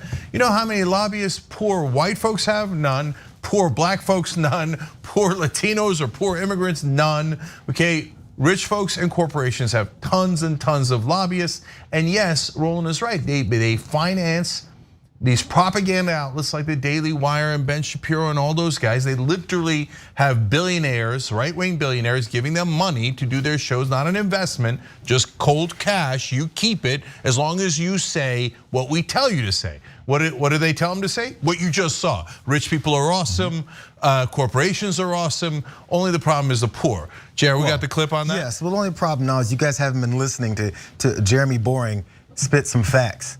So let's listen to them talking about who the real problems, who the real beneficiaries are of our tax system in America. The people who don't pay their fair share in this country are the poor. We need to raise taxes on the poor. I'm not joking. I'm not joking. The poor in this country pay zero. The lower middle class in this country pay net zero. So we have a group of people who pay no taxes, a group of people who pay no net taxes, a group of people who pay all the net taxes. And his argument is that it's category 3 who don't pay their fair share. Fair share means your percentage of taxes. We've determined that there are some people who shouldn't pay any percent of taxes. Reality on its head. They've determined, he said, who the they is. They've determined that there's a certain group that should pay zero in taxes. You're right. It's just not the group that you're talking about. So in what way would you raise taxes on the poor? Which part of a $10,000 income a year would you raise? To what percentage of that $10,000 a year income would you raise, Mr. Boring? I'm not sure. Oh, Go ahead. Watch man. This. Watch this here. And this you have to understand the shell game. A few years ago, Alabama, Riley, I think, guy's the governor. He says, I'm going to use Jesus as the example for why we should change our tax policy in Alabama. Literally, it was what would Jesus do? He said, in Alabama, I believe they start taxing the poor at $5,600. So he said, look, we need to raise it. This makes no sense. It lost 65-35. Guess who were the folks who opposed it more than anybody else? The Chamber of Commerce supported it. Guess who opposed it? White conservative evangelicals. Why am I saying that? Because white conservative evangelicals love talking about Jesus when it comes to abortion, when it comes to same-sex marriage, but they love skipping the part when Jesus talked about the poor. See, they don't want to deal with that. They don't want to deal with the Bible on that, but they love talking about rich folk. The Bible was clear what Jesus had to say about rich being able to get into heaven and poor folks. But no, they want to pimp God. They want to pimp Jesus. And all of these right-wing, white conservative evangelicals don't give a flip about the poor. All they care about are rich donors, and that's why they are all evangelical Christian frauds. And I'm talking to you, Dr. Robert Jeffers, Ralph Reed, Franklin Graham, and Paula White, and I can go on and on and on. Y'all don't care about the poor in this country, because if you did, you would be supporting Biden's tax plan. So now, let me also correct them on the record. So look, just watching those 5 guys sipping their bourbon or whiskey or whatever it is. By the way, nice charcuterie board, I'll give them that. Okay, if you notice on the table, and going, the real problem is the poor. It's out of an SNL sketch. Right, yeah, it's there like a self-parody, right? But here, let me correct them. They all say, the poor don't pay anything. That's not true. So they're only talking about the income tax because that's convenient. But there's actually tons of taxes all over the place. One that you'll all know is the sales tax. So let me walk you through a little bit of an exercise, okay? The effect of the sales tax and what it does to the poor and the rich. So let's take a sales tax of about 8%, which is in some of the states. All the states vary on it, okay? And let's see what it does to an average minimum wage worker. Federal minimum wage in this country is $7.25. That is a yearly salary of $15,000.80. That's $15,000 if you work every single day, Monday through Friday, 52 days, 52 weeks a year, and you don't take a single day off, okay? $15,000. And if you pay, now the problem is, if you got $15,000, you got to spend the whole $15,000. You got to spend it on food, clothes, etc. You can't save any money. You only have $15,000 for the whole year. So you pay an 8% sales tax. Well, what does that equal? Let's take a look at it again. It equals $1,206.40. And that's 8% of your entire income, okay? Now, how much do you think it hurts to pay $1,200 in taxes when you only have $15,000? I know, I've been there. I've had years where I made that amount or less, and it's brutal, okay? Right. Now, Roland, let me show you how that same sales tax affects average corporate media CEO, because that's a different story we're going to do in the show today. And it turns out they make over $28 million. It's actually nearly 29, but we gave them the benefit of the doubt and said a $28 million salary for those CEOs. Now, If they went nuts and spent 10% of their salary, $2.8 million on things that you get charged sales tax for. I don't know how you spend $2.8 million a year, right? But let's say they did it. They would give them the benefit of the doubt. They just spent like nuts, right? And you put a 8% sales tax on that, that's $224,000, wow. But on a $28,000 salary, that's less than 1% of your income. So the poor are paying 8% of their income and it's killing them on a sales tax, let alone a gas tax, this tax, that tax, okay? Whereas for the rich, it's a tiny, tiny, tiny percentage of their income. And then they go, oh yeah, the problem is the poor aren't paying enough taxes. Now you know the reality. This is the reason why people like Rush, back in the day when Rush Limbaugh said, hey, you know what? When we're discussing Obamacare and whether or not we're gonna have healthcare for anyone in the country. And I wanna remind everyone, now that we have this general sense of healthcare in the country, people act like that's been the norm. Before that argument was, hey, go to the emergency room, that's your healthcare. But anyway, upon that argument, Rush Limbaugh was one of the people who said, what's the matter if something happens? It's like $15,000, it's okay, just go and take care of it. Because they're so far detached from the regular human being that they think the amounts of money that they have is just what people are too lazy to accumulate because they're too busy flipping burgers because they just enjoy that rather than living the high life that they're on. Or maybe they have a microwave or a cell phone or a television. And I can't believe they're living on these high on the hog expense things like this, which by the way have been stacked up on credit cards, which we're not even gonna get into the amount of things that people have to owe on and their purchasing power, because that's how people actually survive from one week to the next. A lot of times is these credit cards that then end up with high interest rates and they have to pay back that, then their credit goes down and they're really screwed for every year of their existence. Trying to come out of that hole. We're not talking about school loans or any of that stuff yet. All those other things that go into an expense of people who actually have to think about their money. And I've been there as well too when you talk about Jake. When I went to the grocery store and had to say, wait, no, the tax, if you have to factor in how much tax is gonna go into what you're buying on necessities, right, before you buy it, because you gotta make sure your bank account's gonna cover it. That's the type of life that Ben Shapiro and Jeremy Boring have no clue about. But keep in mind also, we just went through the last year, and who were the people who were the frontline workers? Who were the people? Exactly. Oh my God, what are we gonna do if the grocery stores are not open? The people they're talking about are the folks who are sitting here working in grocery stores, the folks working at gas stations, and these same arrogant white Republicans. They're the same folk who oppose a living wage. So let me get this straight. You oppose a living wage, you can't stand $15 an hour, then you get mad at certain food items that people buy if they actually are using government assistance. Donald Trump wanted to change the food that they received. And so all of a sudden, so you want to strip all of that and then you want to be so arrogant to sit there and say they're not paying their fair share. Biden said something, and it was, if you have the video, it's great to show it. When he made the remark that 650 of the richest people in this country earned $1 trillion during the pandemic, and he said it's time to tax them, the entire Republican side sat there on their hands because that is who their constituents are. They are liars saying they're the party of the working class. They are liars when they're saying they're standing for the blue collar worker. No, what the Republican Party has done is exactly what Howard Dean said in 2004. They focus on God, gays, and guns, and it gets broke white people not to be concerned about their economic condition and their pocketbook. And so what President Biden is doing is a smart strategy. He's focusing on the pocketbook, and what he's challenging Republicans saying, what y'all gonna do? You gonna stand with the rich people, or you gonna stand with the folks who are poor and the middle class? Democrats should be driving messaging. They should be having videos, flooding, putting it out there. They should be having billboards. They should be doing local radio saying now who is standing with the richest of the rich and who's standing with those most in need. Yeah, and look, I wish Biden would push way harder. That corporate tax rate used to be 35%, and now we're talking about 28% or 25%. But he is good on capital gains. He's got to get those passed. If he gets those passed, then we have the money to actually create more jobs in this country, which would help everyone across the board. So the Republicans that are so wrong fight so hard.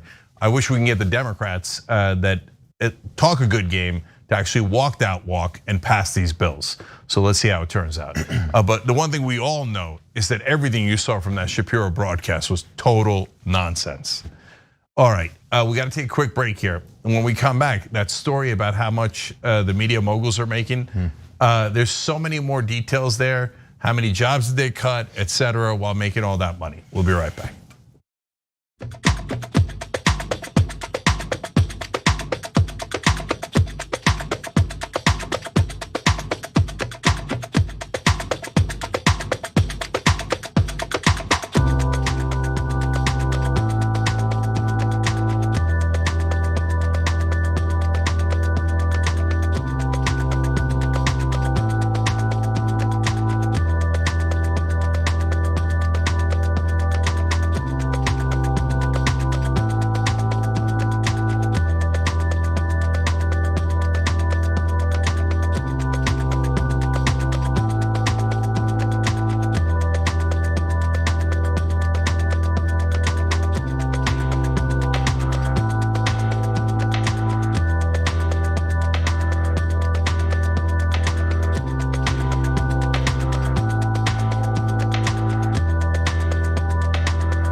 During the commercial break on a lot of our platforms, obviously on YouTube, Twitch, and some other places, we read some of your comments to give you programming notes. First programming note is Old School is going to be live going forward at 10 o'clock Eastern on Monday, so make sure you check that out.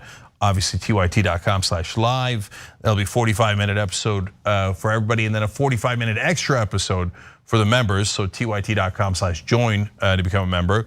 I told you earlier, Roland's on with us today, and Roland's now part of our Facebook channel partner program. So I love that. That's amazing. By the way, Roland, not a big deal, but 4-time NAACP Image Award winner, including being named best host for the last 2 years. So that's pretty badass.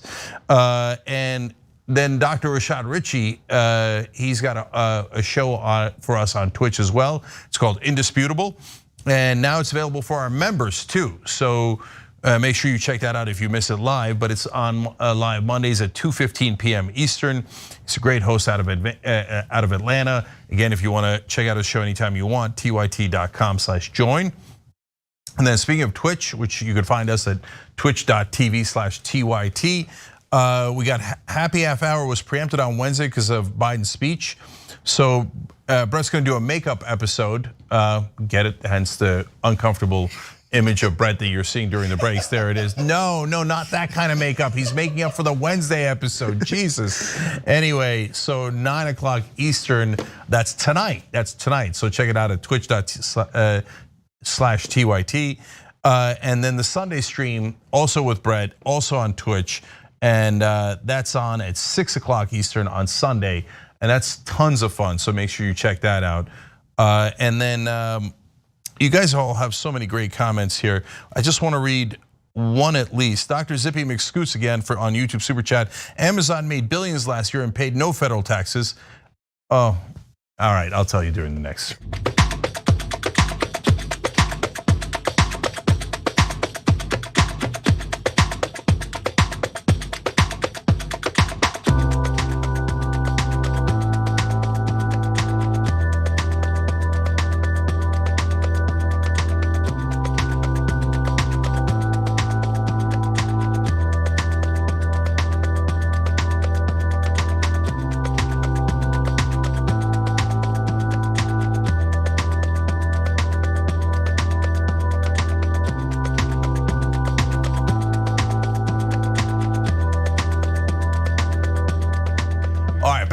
Turks, Cenk, JR, and Roll Martin with you guys today.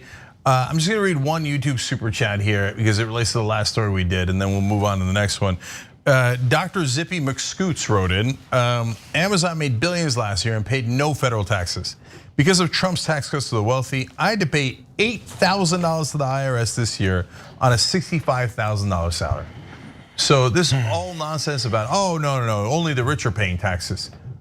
You're all, we range from poor to rich, and most of you are middle class. Did you pay taxes last year? Of course you did, of course you did.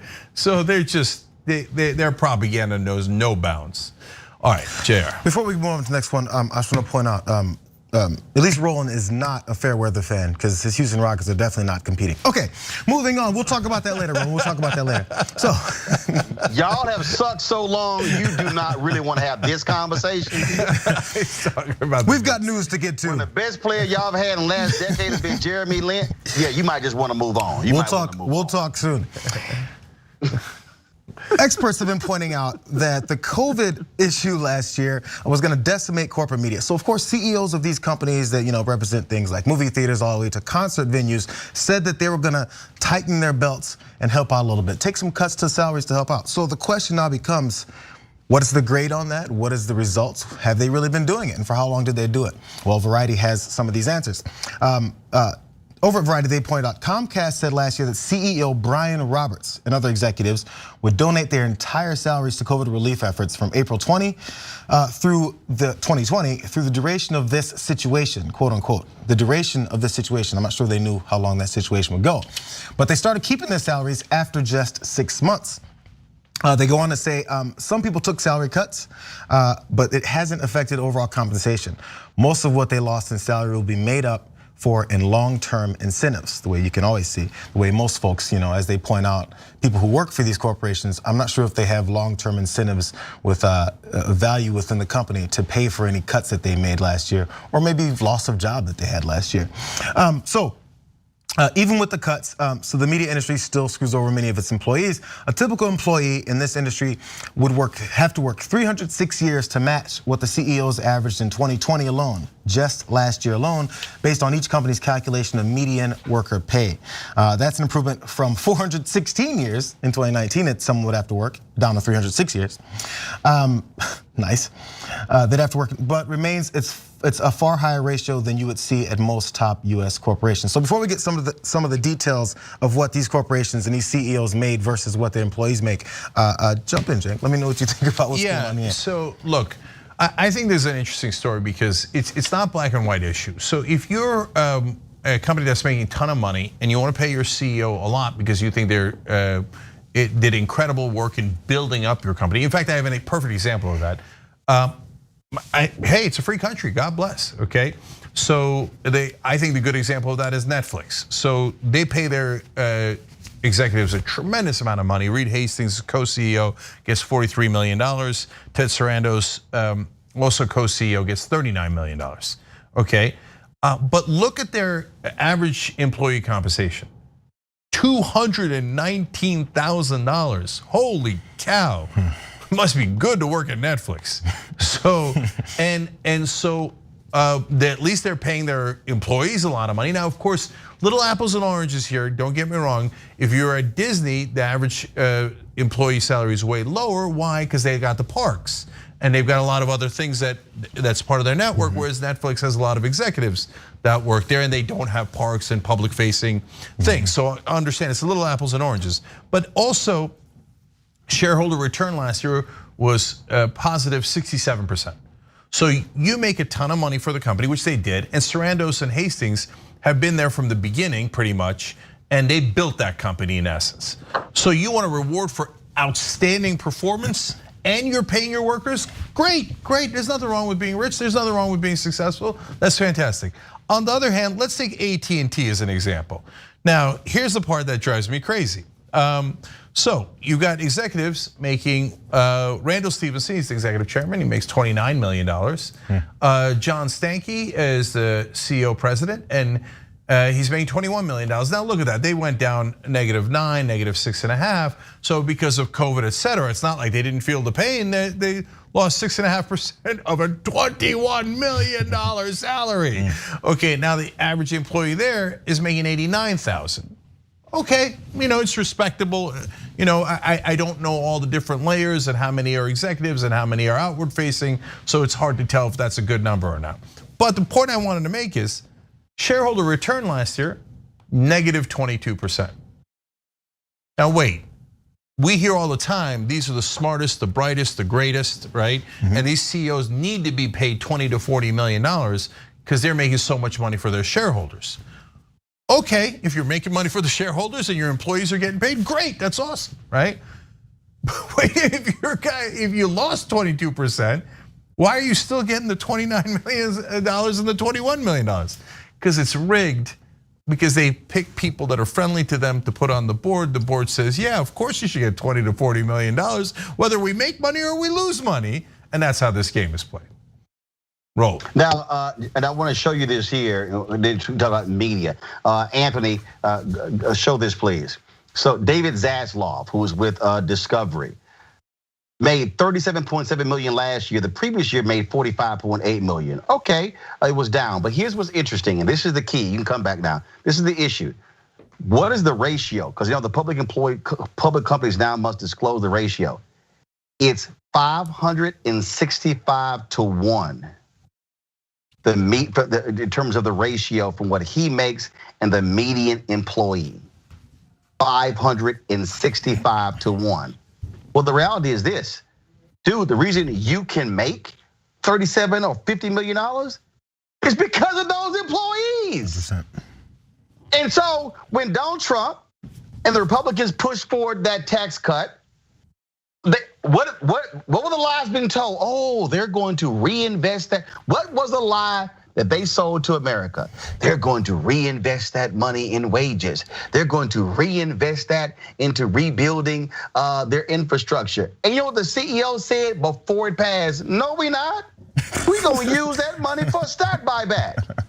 And so for every one of these Republicans and the Democrats who supported it, who's running around talking about, oh yeah, it was gonna spur the economy. No, they told everybody what they were gonna do with it. We're going to use the money to buy back stock to enrich the shareholders. They don't care again about those workers. They cut to increase productivity so they can make more. I know during COVID, when I had to cut 20% of my staff, I cut my salary 75%. See, that's what leaders are. That's what leaders do. And trust me, I sure as hell ain't making $50 million a year.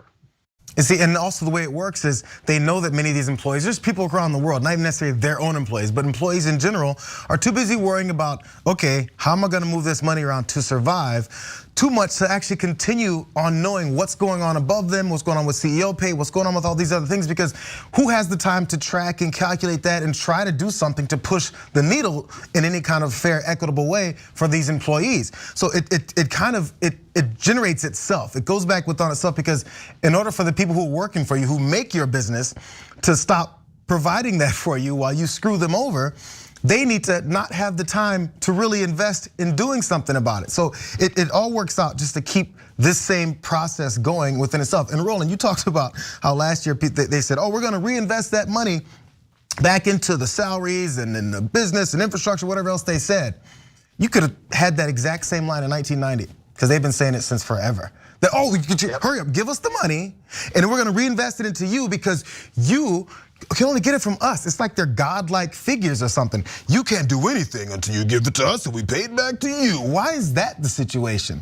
But we continue to buy it, quote unquote, buying this line of garbage about how they are the overseers of whether or not anyone else can survive in the country. Yeah, and look, guys, sometimes you got to make cuts, and COVID was a tough time. So again, I'll use Disney as an example there. You got theme parks, people aren't going to theme parks. We get it, right? So you can't say, oh, they should never let go of anybody. It's sometimes not realistic. But when you tell us you're gonna not get paid through the duration, COVID is the worst in November, December, January, etc., and you start paying yourself again in September, right? And then you tell us, no, I took a 6% pay cut, I'm still making $21 million. Okay, well, it's a different situation. Now, to give you just a sense of how extreme it is, it's similar to the numbers that Roland gave you. The average employee at these companies that we're talking about, these media companies we're talking about, in order to make this, how many years do they have to work to make the same amount as the CEO makes in 1 year?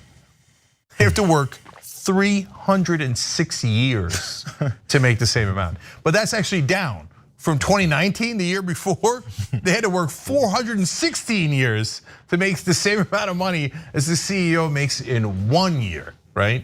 And so if you're a company that has trouble in making your margins and being sustainable, that's one thing, okay?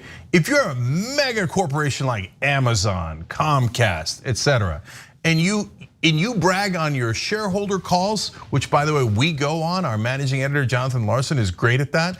He gets on the calls and he hears them bragging and then he'll write stories about it. Oh, we had a great year, we had a spectacular year, our margins were awesome. And then they go on TV and go, oh my God, you gotta give all the money to us so we can trickle it on you, right? But we had to get rid of these people and we couldn't pay them wages and don't do $15 minimum wage. Oh, poor us. No, we see your margins. If you have a super healthy, mature, giant corporation and you're not even willing to pay your employees, that's the heart of the issue. We don't have a problem with people doing great business. We don't have a problem with people making a profit or getting a big salary.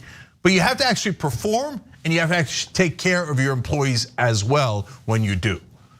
But Jake, this is also why when you actually study, when you actually look at the analysis and the stories that are being done on these network broadcasts, then people now have to understand why certain things are not talked about.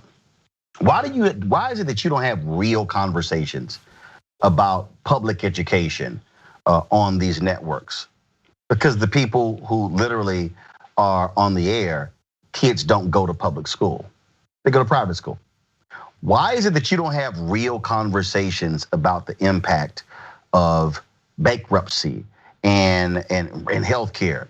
Because they're not having those problems. I remember when I was at CNN in 2009 and we were in the middle of this whole healthcare discussion, President Obama was trying to push it through. And I remember going to one of the executives at CNN saying, and I was asked, what's your assessment of our healthcare coverage? I said, it's trash. They said, why? I said, because you're talking process. The person said, well, what do you mean? I said, well, in 2000, my appendix ruptured covering the Democratic National Convention. I didn't have any health insurance. I said, while I was there, my car got repossessed from the airport because I actually couldn't afford to pay the miles on it and the lease was up. It happened while I was in the hospital. I said, I battled them for 4 years. I said almost $100,000 in bills. I said eventually I had to file for bankruptcy because they tried to foreclose on my home. I said, so let me ask you a question. Who do you think could have a real discussion about healthcare on the air? Me or somebody who doesn't have that story? Yeah. See, that's also part of the issue. That's why we don't have real conversations on these major networks, because you're not dealing with people who truly can talk about their lives and how these issues have affected them and convey that to the audience. Yeah, I mean, it's a murderer's row of terrible media, honestly. I mean, you got the mainstream media, who these guys are the CEOs of. They have the problem that Roland just outlined. And the right-wing media, Rush Limbaugh had an emergency operation and when he was vacationing in Hawaii back in the day. And he came back on his air in right-wing media and said, well, it was no big deal. I don't know why anybody has insurance. It only cost me the amount of a small car. That's all. That's all. Oh, I see. Right. Okay, because we all got that lying around just in case something goes wrong.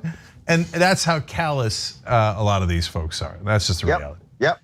Okay, all right, we got to take a quick break here, guys. Let's take that break. When we come back, more exciting news for you guys. We'll be right back.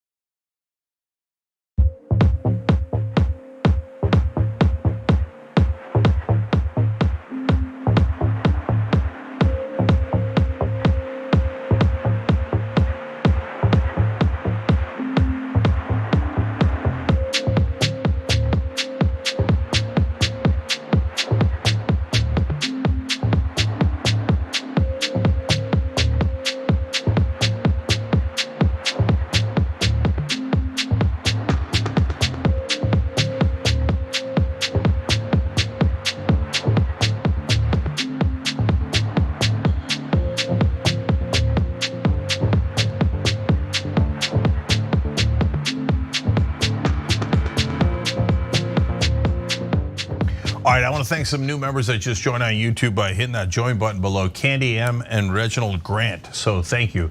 Love that you guys are part of the show, and that's why we read your comments during the breaks to make sure, and sometimes during the show and during the stories, to make sure that everybody gets to hear from you as well. So let me go to our member section on our website. Colorado Blue Blazer wrote in, nearly, quoting the Ben Shapiro guys, nearly all of your income should go to the government. In the case of billionaires, sounds good to me. Okay, and guys, I want to say two quick things about that. So he says it sounds good to him. Well, did we try anything like that in American history? Yes, we did. For a long time, actually, in fact, when the economy was booming from the 1940s to the 1980s, that 40-year stretch, we had federal income tax at the highest income bracket between 70 to 91%. Yes, the income tax was over 90%. And you know what happened? The greatest economy the world has ever seen. That's just a fact. Okay, now do I think taxes should be 90%? No, that seems too high for me, right?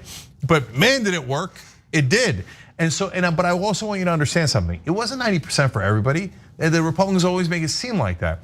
It was 90% of every extra dollar above a really, really high number. So it wound up affecting those billionaires. They weren't billionaires at the time, although some of them I think were. But in today's dollars, they'd all be billionaires, the Rockefellers, etc. And it turns out they had the money to pay. And then the right wing says, oh, they'll never make investments again. No, the Rockefellers made investments again. Okay, and they made tons and tons of money, and their great grandkids are still spending that money. So all of it is a lie. Ironically, that's also that golden age of America that Republicans like to talk about. They want to go back to and harken back to. Economically, things are going well, but not for everyone, obviously, because there was also a time when there was all those civil rights issues that we had to fight through and try and get by. But that golden age of America they like to talk about, the good old days, it was based off a lot of that. Yeah, Sandy L writes in on YouTube Super Chat, Roland Martin and TYT, are they the best of my favorite heroes in true media? I guess. So yes, it's great to have Roland on today. And Linda Rockstrom wrote in, Ben the Rat is silly. I'm earning a little over $50,000 yearly and pay over $3,000 in income taxes. What are they talking about? Yes, it's totally absurd. Little Mac McGee on Twitch gifted 5 subs and gave 1,935 bits. I don't know why, maybe it was a good year. But thank you, I appreciate it in terms of 1935. Anyway, and then Jordan Joe said, love spending these Bezos bucks, 2 months, thank you. And Depressed Progressive gave 1,000 bits. Those bits add up, so we really appreciate it, makes a big difference. And thank you to Liberal Catnip, Sarah D, and Gootman, who also are members and gifted subs on Twitch. Much love, we'll be right back.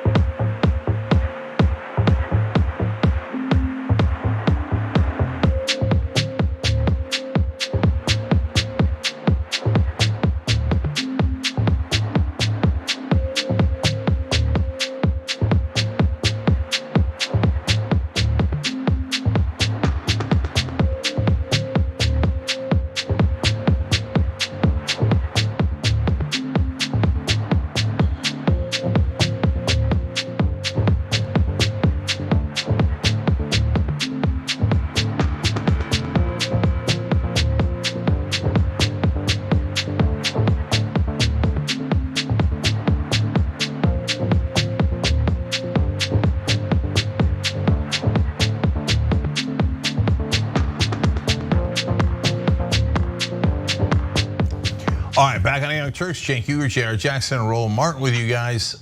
J.R., what's next? Let's do it. The governor of West Virginia, Jim Justice, thought it'd be a good idea to join the chorus of Republican politicians who are pushing against trans girls' rights to compete on girls' sports teams. So he signed a bill into law that West Virginia lawmakers presented to him to do just that. Now, he didn't have very good reasons to do so, and Stephanie Rule of MSNBC made sure to ask him about it. But before we get to that, let me just get one aspect of this new law that Justice did sign. So, as I mentioned, Jim Justice Wednesday signed into law a measure that prohibits transgender girls and women in the state from competing on sports teams at, quote, any public secondary school or state institution of higher education. This law, which cleared the state's Republican-led legislator in recent weeks, states that such teams must be designated based on, quote, biological sex, thus prohibiting trans women and girls from participating on women's athletic teams where competitive skill or contact is involved. So we've seen a lot of these approaches and these thought processes for it. But let's see what Stephanie Ruhle, who apparently was very upset about this latest law that has been signed in West Virginia. She got a chance to confront the governor and really get his idea of why he did this. Can you name one example of a transgender child trying to gain an unfair competitive advantage at a school there in West Virginia? Well, Stephanie, I don't have that experience exactly to myself right now, but I will tell you this. Not yourself, your state, sir. Can you give me one example of a transgender child trying to get an unfair advantage? Just one in your state. You signed a bill about it. No, I can't really tell you one, but I can tell you this, Stephanie. I'm a coach, and I coach a girls' basketball team, and I can tell you that we all know what an absolute advantage boys would have playing against girls. But sir, you have no examples of this happening. Why would you take your time to do this? Let's talk about other things that I can give you examples of in your state. According to US News and World Report, West Virginia ranks 45th in education, 47th in healthcare, 48th on the economy, and 50th in infrastructure. If you cannot name one single example for me of a child doing this, why would you make this a priority? I just named 4 things that would seem to me like a much bigger priority. Well, Stephanie, I didn't make it a priority. It wasn't my bill. You signed it. Deflection, push it off to someone else. It wasn't me. I just signed the bill. I don't really know what's in it. Now, if you have no agenda to take care of these 4 things that Stephanie Ruhle pointed out are issues in West Virginia, then you might go to things that don't really make a difference, like this bill. Maybe something that will get people that are in your state to rally to your side over something that really doesn't affect literally anyone in the state. It goes on to the constant culture war that we see happening from the Republican Party because we know there's not much that they have there to offer to American people. All they have is the other folks, the others. You guys talked about gays, gods, and guns is the reason, the things they pushed. They're losing out on the gay part now, but they're pushing this next thing. Or maybe the trans folks, those trans folks, they're the scary ones. Remember, we all know gay folks, I have a gay family member, so that's starting to lighten up a little bit. We have to focus on the trans folks because I'm really afraid of them. So these are the type of things that they're pushing to get somewhere in the political realm rather than actually doing something for people because all of their policies really don't. Yeah, but it may work. Yeah, go ahead. Yeah, it always has. Here's why it may work. And I need people to understand, you have to step back and look at this thing in a much broader view. If you take the voter suppression bills that are being passed, Georgia, Florida, Texas, 350 bills nationwide, they need to shrink the electorate. What typically happens is you've got a Democrat who's in the White House. Typically the party that wins, their folks don't turn out in the midterms. 2008, massive turnout for Obama. Folks didn't show up in 2010. What followed in 2010? Voter suppression bills in state legislatures. 16 state legislatures flipped. And then of course you had Shelby v. Holder that they began to sue. That was decided by the Supreme Court in 2013. It created the existing problem. They need to whip the white evangelical base up. Not only that, Ron Brownstein today was tweeting this, and he talked about the significant drop in non-college white voters. Why is that important? Because that's who the governor is targeting. That's who these bills are targeting. So what has to happen is, while people who disagree with them passing these bills, there must be a concerted effort among progressives or forces who are against these crazy right-wing folks to begin to get our people to understand you can't wait on the 2022 elections come September 22. You gotta start now. This is all a part of their strategy. And I told a group 2 months ago, I said, this is gonna become the new thing because they gotta get the white conservative evangelicals ginned up on something, and this is it. Yeah, and so it's so transparent if you actually bother to listen to any progressive show, right? So you listen to the Roland Show, our show, we tell many other wonderful progressive shows, and we tell you all the time, look, it's so obvious. Why are we talking about Dr. Seuss? Why are we talking about a made up story about how Biden's gonna ban burgers? Why are we talking about a made-up story about how Kamala Harris is giving her book away to undocumented immigrants? Why are we talking about trans sports in high school? I mean, I can't think of a smaller issue if my life depended on it. And Stephanie Ruhle makes a great point about there might not be a single case in West Virginia, and they bother to pass a bill about it. Why? It's everything that happens for a reason. They need a distraction because they're so bad at their jobs. You saw those numbers. They're terrible on education and wages and you name it. They've crushed their own voters. And Roland talked about it earlier in the show. You go to red state after red state, it just miserable failures. Mississippi, Alabama, etc. Not the people, but their leadership. They keep electing Republicans and they wind up at number 50, number 49, number 48. Every year they're jockeying for position on who's worse, right? And so when you have such a miserable record of failure because you gave everything to the richest people in the state and you robbed the poor and the middle class to do it, then you got to try to distract them. Squirrel, trans people in the athletics, etc. And so, and guys, if you're a religious person, no matter where you are on the political spectrum, do you really think this is the #1 issue? And you know that it isn't. And you also know that they tried to sign gays, right? They did it earlier in 2004. George W. Bush ran on, gays shouldn't have the same rights as we do. They shouldn't be able to marry. They shouldn't be able to adopt, etc. They put those on the ballot in all those different states so that Bush could win the 2004 election, and it worked. It stopped working because everybody realized, it turns out I know someone who's gay. It turns out somebody in my family's gay, etc. Now they're like, we got to go smaller.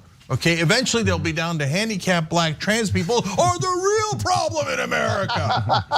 My one last thought on that also is those 4 things, the things that all these states have issues with, would be solved with more progressive policies. That's why they don't do it, because they'd have to do something that helps American people, and that's nowhere near their agenda. It'd be them not living up to their campaign promises, because those things are fixed by progressive policies, and they don't have. But here's what has to happen. This is real quick. You gotta have Democrats who are willing to take the fight to them. I said directly to President Barack Obama, stop going to the suburbs of Ohio and Virginia touting the Affordable Care Act.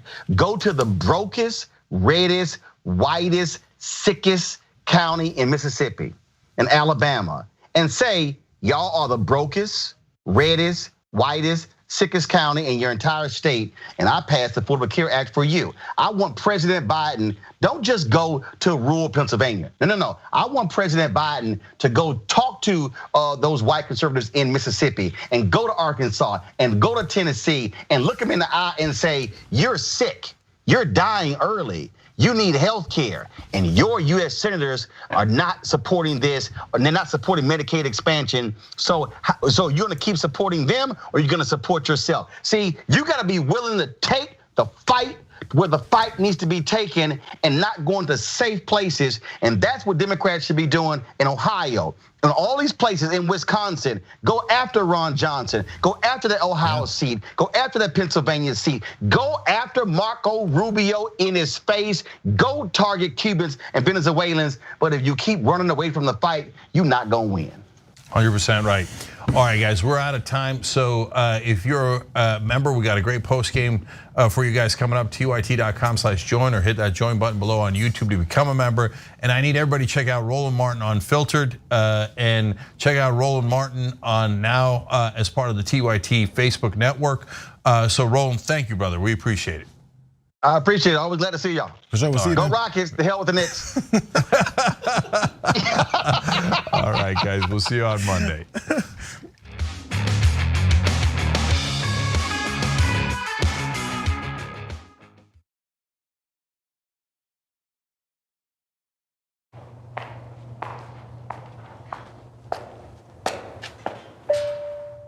Can you name the representative of your district? The representative of my district, oof. I have no idea. I actually don't know who the representative of my district is. Do you know what the corporate tax rate is? I think it's pretty high. I should know this. Like maybe between 20-25%. I don't know. How many amendments are in the US Constitution? Oh no. This brings me back to grade school. I should know this because I was a history major, but I do not remember. I don't know that. I don't know. I don't know. I have no clue. Nope. I don't know the answer to that one. You don't know? I didn't know. It's time to change that. We live in the best country in the world. We live in the most powerful country in the world. We love our American freedom, but only half of us take part in the political process. Only half of us vote. We don't fulfill our duties as US citizens to make this country a better place. It's time that we use our voices as a team, as a country, to become better. We will stand up. We will be empowered. We will stay educated and informed about politics every single day because it's our responsibility. And Politiscope just made it easy for you. So join me, join us, and let's be Americans.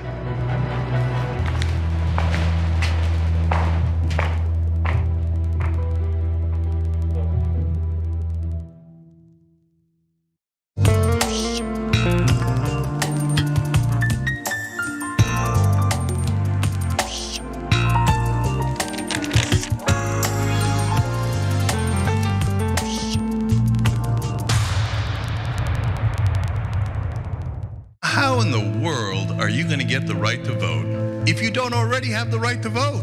That's impossible. Reason they tell you things are impossible is because they don't want you to try. It only took 7 years for that to get an amendment to get a right to vote. Does this result in millions upon millions of Americans losing their coverage? And we've been waiting to find out, and now we know, yes, it will cut millions. Public education was supposed to be the way to equalize everyone regardless of their socioeconomic status. But if you come from a family that's poor, how are you going to afford grade school for your kids? This fight is about fairness and morality. It's about the American values. You think that black people all across the country, in every city, were all lying when they said the police abuse and the police kill us when they should? No, of course they weren't lying. Yes, it does happen. Yes, they do get targeted more. Why are we going to put immigrants in prison for 5 years, which American taxpayers have to pay for, if we're so concerned with immigrants using up our so-called resources? We're gonna do both. We're gonna fight Trump and we're gonna fight the establishment. It's not that hard. Yes, you can do both at the same time. Go tell them.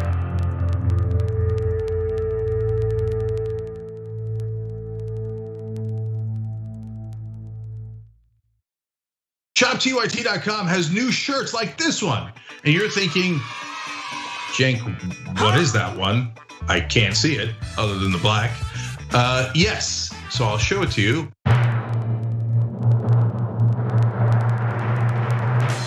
If you can read this, you're not practicing social distancing. Yes! Now, you were practicing social distancing. This is over video.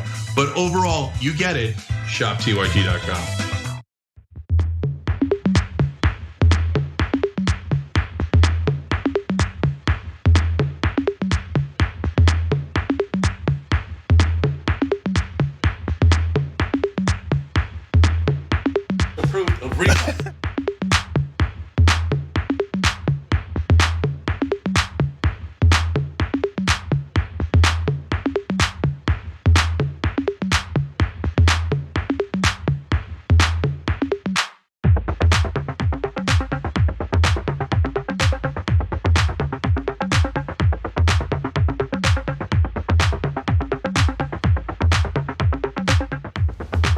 All right, back on the Young Turks postgame. We got 3 fun stories for you guys. They're all quick, but they're all fun. So let's do it, Jay. They're all quick, but they're all fun. This was actually one of my favorite ones because this is the type of stuff that I think about, and everyone knows that I have random thoughts that are always detached from normal thought process. But I'm glad this was finally answered. Let's get into this then. So everyone knows these memes, Cenk. I know you use memes all the time. Every time we text and everything, right? So everyone knows all these memes that happen across the internet, but sometimes, if you're anything like me, you may wonder, where do they come from, the origin stories, and also, do people get any money for this? That's always what I think. I was like, if my face is all over the place, I'd like to get paid for it. I mean, everyone else is having fun with it, why can't I? So, Disaster Girl is actually one of these memes that if you don't know it by that name, you've definitely seen it. So we'll put it up as I point out what the New York Times report happening with Miss Zoe Roth, who is now 21 years old, who was 4 years old at the time this picture was taken. So one Saturday morning in 2005, there she is. Ms. Roth was 4 years old. Her family went to look at a house on fire in the neighborhood in Mebane. I'm sorry if I pronounced that wrong, the people of North Carolina. Firefighters had intentionally set this house on fire as a controlled fire, so it was a relaxed affair. Everyone was calm. Neighbors gathered and firefighters allowed the children to take turns holding the hose.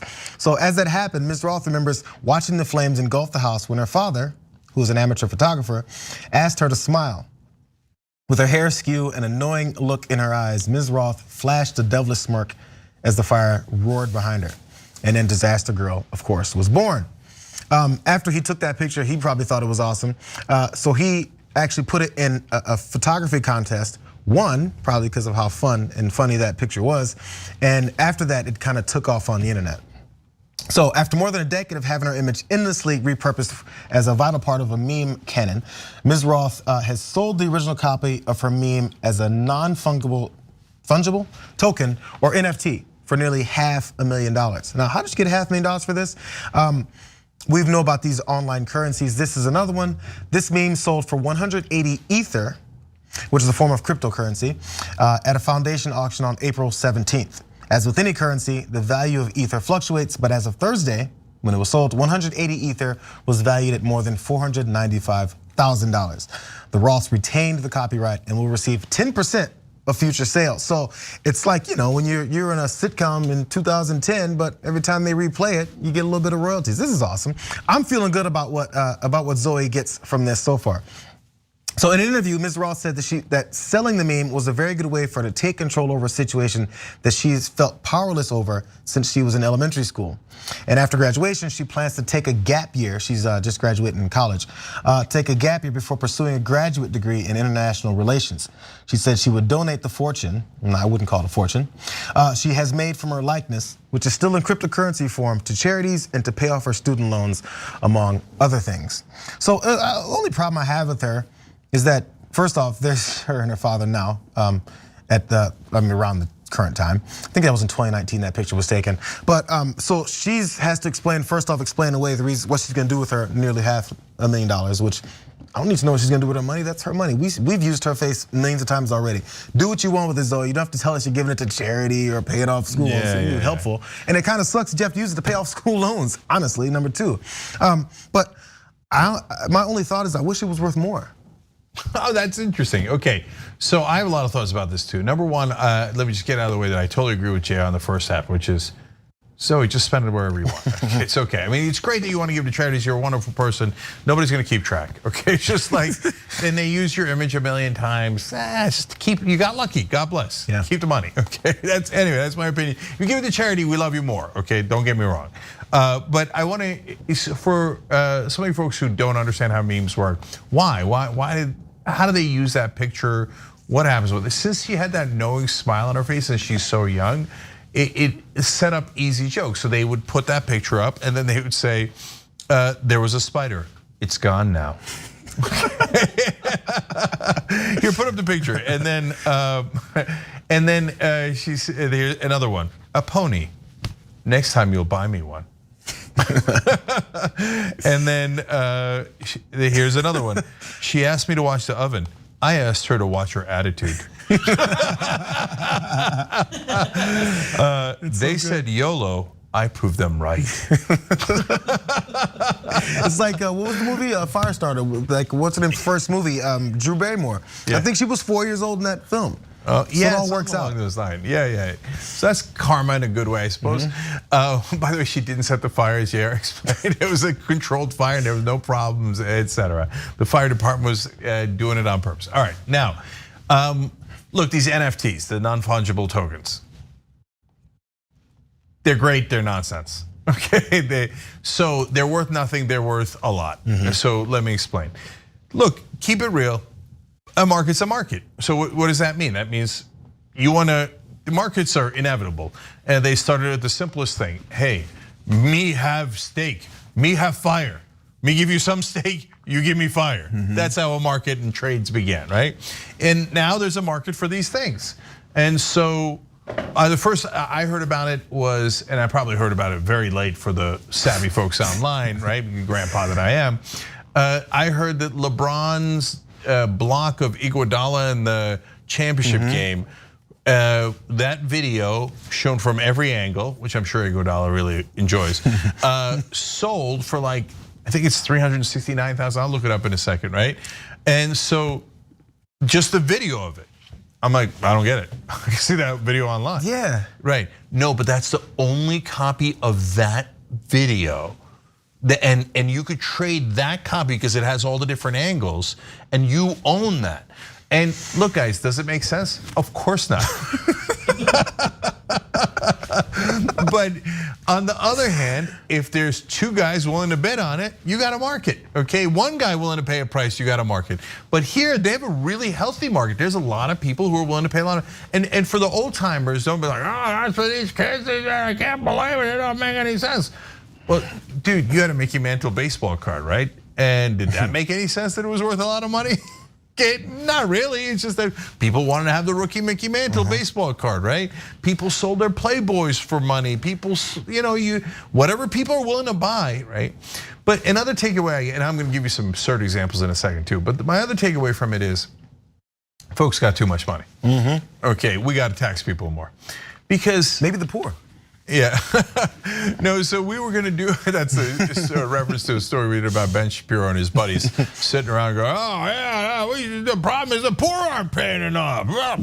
They're buying disaster girl memes apparently. Yeah, so there's another story about the rich are outraged that Biden said that you wouldn't get taxed anymore if you're making under $400,000. So if you're making $400,000 or less, don't worry about it, you're not gonna get taxed. But now we find out, Axios broke a story, that if it turns out that if it's a couple, they can't both be making $400,000. It gets moved up, but only to $509,000, okay? So now the rich are like, oh, this is a crime, it's an outrage, right? I'm making $385,000 and my wife is making, $413,000, and now we thought we were all gonna be exempt, but we're not. I didn't do the math on that, okay? But anyway, and it turns out, so it turns out our taxes are gonna get raised if we're a couple making $509,000. Look, that's a lot of money. You're gonna be okay, and all of your taxes aren't increased. It's every dollar above $509,000 that gets the new tax rate, which is like 2.5% higher. For every extra dollar above $509,000, you'll be all right. But when I see these NFT stories, I think, oh no, tax them more. Tax them more. Because why is there a market to pay $500,000 for a meme that you can see online, right? Because they don't know what to do with their money. And so they just don't know what to do. They have so much with it, and the capital gains. There was another story today about the capital gains tax. People are like, oh, should I sell all my assets because now they might increase the capital gains tax? So when you sell assets like a building or something you have in the stock market, et cetera, right? Then the taxes on it might go up. And in the story they said, oh, a lot of these folks have kept these assets for decades because they didn't want to pay the taxes on it. You pay the taxes when you sell it, right? You know what that tells me? They never had to use that money for decades because they have all the other money that they have. This is all just money on top of the other money. And so since they don't know what to do with it, they're like, I don't know, I'll buy the LeBron dunk, I'll buy the disaster girl thing. And because, again, it's too, so tax the rich, keep the NFTs. That's my compromise. Because it makes them Does look that make cool. sense? Yeah, no, absolutely. It makes them look cool. And actually, another funny part about this was, I don't know if it's funny, but Zoe, what's her last name? Zoe Roth. Also, she consults with other famous memers that have become memes, like the what do they call him, the Bad Luck Brian guy, the guy with the plaid sweater on, that looking sideways with the braces, and they put anything they want over his face. Yeah. The Oh My God girl with the pigtails, and she's like looking like this, and Success Kid, the little baby that's fist pumping on the beach with the sand in his hand. Oh, I know that. So his kid, mom has to be over that. So she specifically had consulted with Bad Luck Brian, which is the guy with the plaid sweater on, and his real name is something else, Kyle Craven. And he's like, listen, you gotta protect your image. So he was like her Yoda. That was fascinating to me. Hate not, get paid a lot. All right, so I found out LeBron's NFT, and apparently maybe it was a dunk. Who cares? It doesn't matter. You can see it on YouTube either way. Is $387,000. Okay, and then apparently there was an artwork by Beeple. It was called "Every Day's the First 5,000 Days." It's sold for. Oh, there it is. Wow. Oh, there it is. No, that's sold for $69 million. Oh my God. Well, why again? Who cares? I mean, this one. Who cares? This one I don't know about. Is this something I missed in He's the an meme game? artist. Look, this in the artist game? Yeah. And people look. You're an artist, and that's a whole nother world. And I have some degree of respect for that world. And I don't know it, and I'm not in it, so I don't want to hate on it. On the other hand, an NFT of that rando picture, $69 million. God bless, God bless. Just tax the rich. I'm begging you, tax the rich. Okay, this one, jeez, sold for $7.5 million. Oh my God! Come on, what the hell is that? No, forget. I withdraw anything I said about art. What? That's $7.5 million. That's another one for another $7.5 million. No, people are crazy, man. Totally, utterly crazy. That one looked interesting. That one we faded from. No, the producers put me over the top. They're trying to get me in trouble with the artists. Okay, but that crypto punk for $7.5 million. Oh, come on, man. It was a Nintendo block game, the stuff that we used to be frustrated by, and now we're selling retro things in an image for $7.5 million. Dude, I got an old Nintendo where I got Tecmo Bowl on it and Dr. Mario. Okay. I'll do an NFT on it. What do you need? Just make sure you blow into the cartridge before you put it in. No, I'm not even playing. I'm not playing. Look, if you can't beat them, join them. We'll do NFTs. You think we won't do NFTs? And it'll be special video. It'll be a video of this video.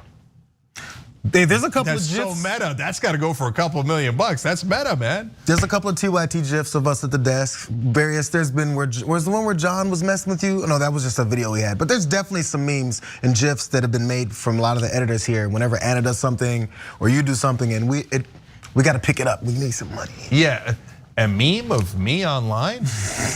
Well, I would never. Is there one? Of course! Get me an NFT, man. Get me an NFT right now. We can NFT your John drawing. Somebody call the meme Yoda. Give us some advice. Oh, that's a good idea by Brett. Brett just told us we can do an NFT of my drawing of John. Okay, you remember that absurd drawing I did for Twitch audience? No. Okay, where his This is gonna be awesome. I gotta find it. Looks like something it shouldn't look like. I am the world's worst drawer. That is a piece of art, man. That is valuable, okay? A piece of art. So I'm not saying the opening bid's $1.5 million. I'm just saying. Okay. Let's move on to something that's near and dear to your heart, Cenk Uygur. We had Roland Martin on earlier, and he had issues with my Knicks hat. We're gonna go to your team, but it's not his basketball team. But the NFL draft began on Thursday of this week, as usual.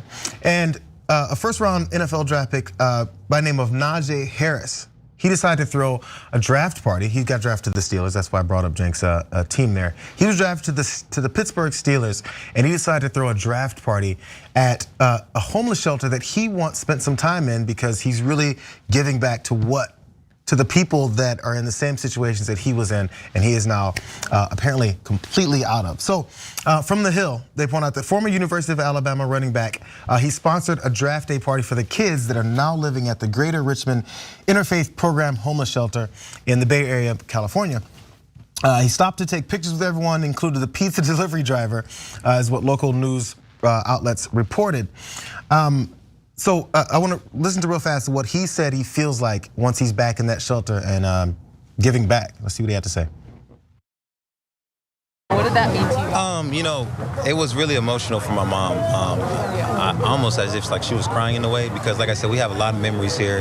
That was a time in our life when we was really low at a point. So you know, it brought back a lot of memories of what we was going through at the time. For me too. When I walked over there where I used to play at, you know, it brought back a lot of memories when I was little, and just seeing the Richmond Pal across the street brings a lot of memories of me playing basketball there and meeting people there. But you know, it was an emotional thing for us. So you know, just doing this really makes me and my family feel a lot more better, and just giving appreciation to everything. You know, and things like that. I've always said, even when it's, I mean, this is down to the point of a homeless shelter that he spent time in. When people end up getting out of certain situations or making it in whatever way that they do, people always criticize and say, when are you gonna give back? And a lot of times they do, and there doesn't have to be a news report about it, and there doesn't have to be cameras there and everything. But I'm glad there was here because it gets us a chance to see some of this actually happening. And he's not a 10-year vet already who's signed 2 huge contracts or has had his rookie contract expire and now he's gonna be a star. None of that has even happened yet. But anything that's more than what he had to deal with is better than what it is. So sometimes these kids that are in this situation now, just seeing someone who's been where they are, and maybe they don't have much hope of where their life is gonna go next or what else is that they can do. And it can be outside of football. But I think when you see examples right in your face and actually make the celebration surrounding other folks that normally wouldn't have this type of celebration, I think it does a lot for people. No, I love it. So I'm a Steelers fan, and I love that he did this. So I saw last night that he got drafted, and the Steelers need a running back. So I did what any good modern fan does. I immediately went on YouTube and checked out Najee Harris highlights. Okay, and I have no idea how he's going to do because he was on Clemson, right? Alabama. He was on Alabama, and so everything was a 1-yard touchdown run. It was like 1-yard touchdown, 2-yard rushing touchdown, on and on. He got 25 rushing touchdowns, all from 1 yard. So I don't know if he's a good running back or not. 25 touchdowns, 25 rushing yards. Exactly. No, he had some great runs, of course. But overall, there's a lot of goal line touchdowns because Alabama was such a dominant team.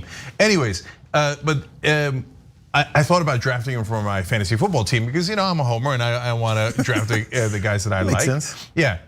Now, don't tell anybody in my league. I'm definitely drafting him. On this alone. How do you not root for this guy? How do you not love this guy? So the reason why it's so important is because there's such a stigma about homelessness. And I remember talking to people when I was canvassing, and some people really, their hearts went out to the homeless and they talked about how do we help them. And by the way, great majority of the time it was either poor or middle class people whose hearts went out to the homeless. And in some of the wealthier areas, I'm sorry, there's great wealthy folks who have a lot of sympathy and give money, and it's not a blanket statement by a long shot. But some of the, honestly, it was more Republican areas. Oh, you're not gonna be surprised by that. They would say, oh, the homeless, we gotta get rid of them. And we gotta, one guy said execute them, okay? And so he was a homeless kid. You see, like, is he any of the stereotypes that you heard about? No, they were down on their luck. And so they needed to go to that shelter. And somebody helped them, whether it was the government or other folks that chipped in. We helped each other. Remember what Bernie ran on? He said, help someone you don't know, right? And so somebody helped Najee there. They got back on their feet. He wound up being a great player. Now he's gonna make a lot of money. So he goes back home to his homeless shelter and he looks out for those kids. Now he's helping someone he doesn't know. Oh, that's awesome. Yeah, that's the best of America. Yeah, and we always see these parties, Super Bowl parties, not Super Bowl, these draft day parties where people are in his house and it's all nice and big and the agent's there, and it's just, those are the people who are now celebrating all of the blood, sweat, and tears that he endured to get to that point. I'm glad it's folks who actually can experience that or know a little bit of that can celebrate with them. So it's a little bit of a connection to something better. Yeah, and there's also this stereotype that everybody who's homeless has either mental health issues or is addicted to drugs. Now, that is a sizable percentage, don't get me wrong, facts are facts, but you'd be really surprised. In California, for example, I forget if this is California or LA, but over 60% just can't afford a house. They have no mental health issues, they have no drug addiction issues. And if you know LA, you'd be like, oh yeah, that makes sense. Because there's no affordable housing, none. So they're just getting priced out of the market. I knew a guy, again, canvassing, he's a social worker, has a real job, makes okay money. The housing is so expensive, he lives in his car. He showers at the Y, it's crazy. Right? So just, these are real folks, people, and so you don't often get to see that in mainstream media until someone famous does something like this. Yep. And after last year and COVID and people losing jobs and not able to pay their rent or mortgages, that number is growing. Yeah, and look, he fits in perfectly with Pittsburgh because, as I often tell you guys, Steelers, the most progressive team in sports. The Rooney Rule, meaning what comes from the Steelers, and that's you have to at least interview an African American for your coaching position, okay? And it's made a giant difference in the NFL. And the Rooneys used to go join their workers when they were striking, right? They go to the picket lines and they bring beer. Okay, and other owners hated him for it. He used to play poker with the linemen and the team all the way back in the day, Dan Rooney, etc. So here's a guy whose heart is in the right place, doing something progressive, joining the most progressive team. Love it. Cenk, come on, bro. The Rooney Rule didn't do anything for the Steelers. Not like they had a black coach that won any Super Bowls or anything. Oh yeah, they did, didn't they? I mean, you are talking about walking the walk. They're like, here, watch, we'll hire a black coach. Oh, look at that, he won the Super Bowl. Told you. There's one guy who's not winning any Super Bowls these days. Oh yeah. Liberty University is suing its former, I think it was the president, Jerry Falwell Jr. They're suing him. We'll get to the details of that, but as this lawsuit is going on, there's been a few videos or one video that's popped up of exactly the way he's living this lifestyle. We'll get to that in a second, but first I want to go to some of the suit. So according to the New York Times, the lawsuit asks for more than $40 million in damages, alleges breach of contract and fiduciary duty. It claims that Mr. Falwell withheld scandalous and potentially damaging information from Liberty's board of trustees while negotiating a generous new contract for himself in 2019 under false pretenses. Man of God. Mr. Falwell also failed to disclose and address his, quote, personal impairment by alcohol, is what the suit alleges. In August, Falwell claimed that he was being threatened with extortion by a man who had a years-long sexual relationship with Mr. Falwell's wife, Becky. We had heard about that before as well. Continue on from the New York Times, the suit claims that by keeping the sexual entanglement and resulting extortion a secret, Mr. Falwell endangered and later damaged Liberty's reputation. Instead of divulging the active threat to Liberty's board, Falwell Jr. chose personal protection, is what the suit claims. And lastly, the suit finally alleges that Mr. Falwell deceived the board's executive committee into redesigning his contract to include a higher severance payout if he resigned for, quote, good reason, or if Liberty terminated his contract without cause. So he messed up. We fire you, you gotta make sure you give me this loads and loads of money, because I will guarantee you I'll mess up. So speaking of messed up, let's see what he's been up to. All the seniors, our farm, May 8th, we're gonna have the real Liberty graduation. Okay, so let me explain that, right? So as you saw from that lawsuit, they say you might have some issues with alcohol, right? So Liberty University, obviously they kicked him out, they're suing him. He shows up at graduation anyway, and he goes to the students, and he's like, okay, now I'm gonna go to the real Liberty University graduation at my house. We're going streaking. Bring the party to me. All right, look, he's not actually going streaking. That was an old school reference. Just want to be clear. Second of all, I don't know that he was intoxicated, but let's listen to the video one more time and see if we can tell. All the seniors, our farm, May 8th, we're gonna have the real Liberty graduation. Yeah, he's not that old, okay? I mean, he looks beat up there, but he's not that old. So that's an interesting voice he had there. Anyways, so I want to go back to that move that he did, which I give him a little bit of credit for. Don't hate the player, hate the game, right? So this guy, his pool boy is having sex with his wife for a long time. And there's a twist to that's fun in a second. The story's already fun, by the way. This is the family values, guys. This is his father was Jerry Falwell Sr., who coined the term moral majority. That there was a moral majority that the Falwells represented and Liberty University represented because they believed in family values. So his wife is having sex with the pool boy, and then the pool boy then says at some point, turns on him. I don't know all the details and I don't want to know, although I might want to know. Anyway, and he says, all right, now give me a lot of money, otherwise I'm going to tell people what your family values are really about. And Falwell knows all that. That's why when he's renegotiating his contract in 2019, he's like, now if I were to be fired for some reason, if I were to leave Liberty University for some reason, I mean, not that there is any reason, okay? Well, obviously then my payout should be larger. And the board of Liberty University, Jerry Falwell Sr. set up Liberty University, so they're like, yeah, sure, why? We have no problem. Doesn't matter, we're all family values, right? He's like, yeah, sure there. And then they find out that, so let me tell you the pool boy's name, I love this. Giancarlo Granda, okay? That Giancarlo had not only been with Jerry Falwell Jr.'s wife for a number of times at their house, at fancy hotels in New York and Miami, but that Jerry was watching. Okay. What's his name? I'm sorry, say his name again. Giancarlo Granda.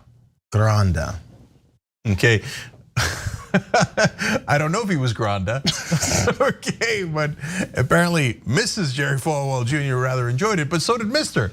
Because what it was an extortion? Was he lying? Well, Giancarlo showed Reuters pictures, text messages, etc., where Jerry Falwell Jr. can be seen in the corner of the room. Ugh. By the way, as with any of these types of things, every time, hey, Jerry Falwell Jr., live your MFing life. You want to sit in the corner and watch your wife have consensual sex with another man and you're enjoying it? Have at it. It's not my thing, but if that's your thing, have at it. Just stop telling other people while you do your thing that they can't do their thing because they're not moral enough, because they're not close enough to God, because they're not as righteous as you are. So this is where the problem lies. So anyone who says, oh, look at these libs talking about sex, look at them thinking that, how dare they shame him? That's his life. That's where he's made his money in shaming people for doing the things that he always does, that he does behind closed doors until someone finally exposes him. And once that exposure happens, once that happens, then he's gonna get his payout because he knew it was coming. He's covered his ass in every way possible. Well, not in every way possible. Okay, so listen, I'm 100% with JR. Look, you struggle with alcohol. A lot of people do, brother. It's no big deal. We're here to help, right? And you guys are into that stuff. God bless, man. Ironic. Okay, we don't judge at all. I mean, if you want to have a grand time, have a grand time, okay? So, but don't come judge the rest of us and make tons of money off of judging the rest of us, right? And run your scams judging the rest of us, and run a whole party, the Granda old party, okay, the GOP. And then come and tell us, oh no, don't be with Giancarlo, and that's wrong, and and then behind the scenes, Giancarlo is behind the scenes. See what I'm saying? Final part of it is he says, well, no, I didn't mean the actual real Liberty University, get off my ass. But the students love me. The students love me. I don't doubt it, because the reality is, of course, all the right wing are hypocrites. You think that they go, oh, wait a minute, maybe we shouldn't judge people. Maybe everything they taught us here is wrong. No, they go, oh no, that's right, God, country, black people are bad. They didn't used to allow black and white people to date at that university, okay? And the moral high ground. The moral high ground. But then now they find out their guy is actually okay, with the missus, etc. And they're like, yeah, come on, let's go to the farm. Is Giancarlo there? All right, anyways. Okay, we're out of time, guys. What are we doing? And you know what you gotta do? Here, I'm gonna tell you the next thing. So remember that makeup episode? That's tonight. It's not actually about makeup, it's just making up happy half hour. It's on Twitch. And what I'm looking up is just to make sure that I got the right time. There it is, that helps. 9 p.m. Eastern, so twitch.tv/TYT. Brett is going to lead the proceedings, but I hope he will not look actually like that. Actually, I kind of hope he will. Yeah, that's true, never mind. Okay, and you will have a grand old time there. All right, much love, we'll see you Monday.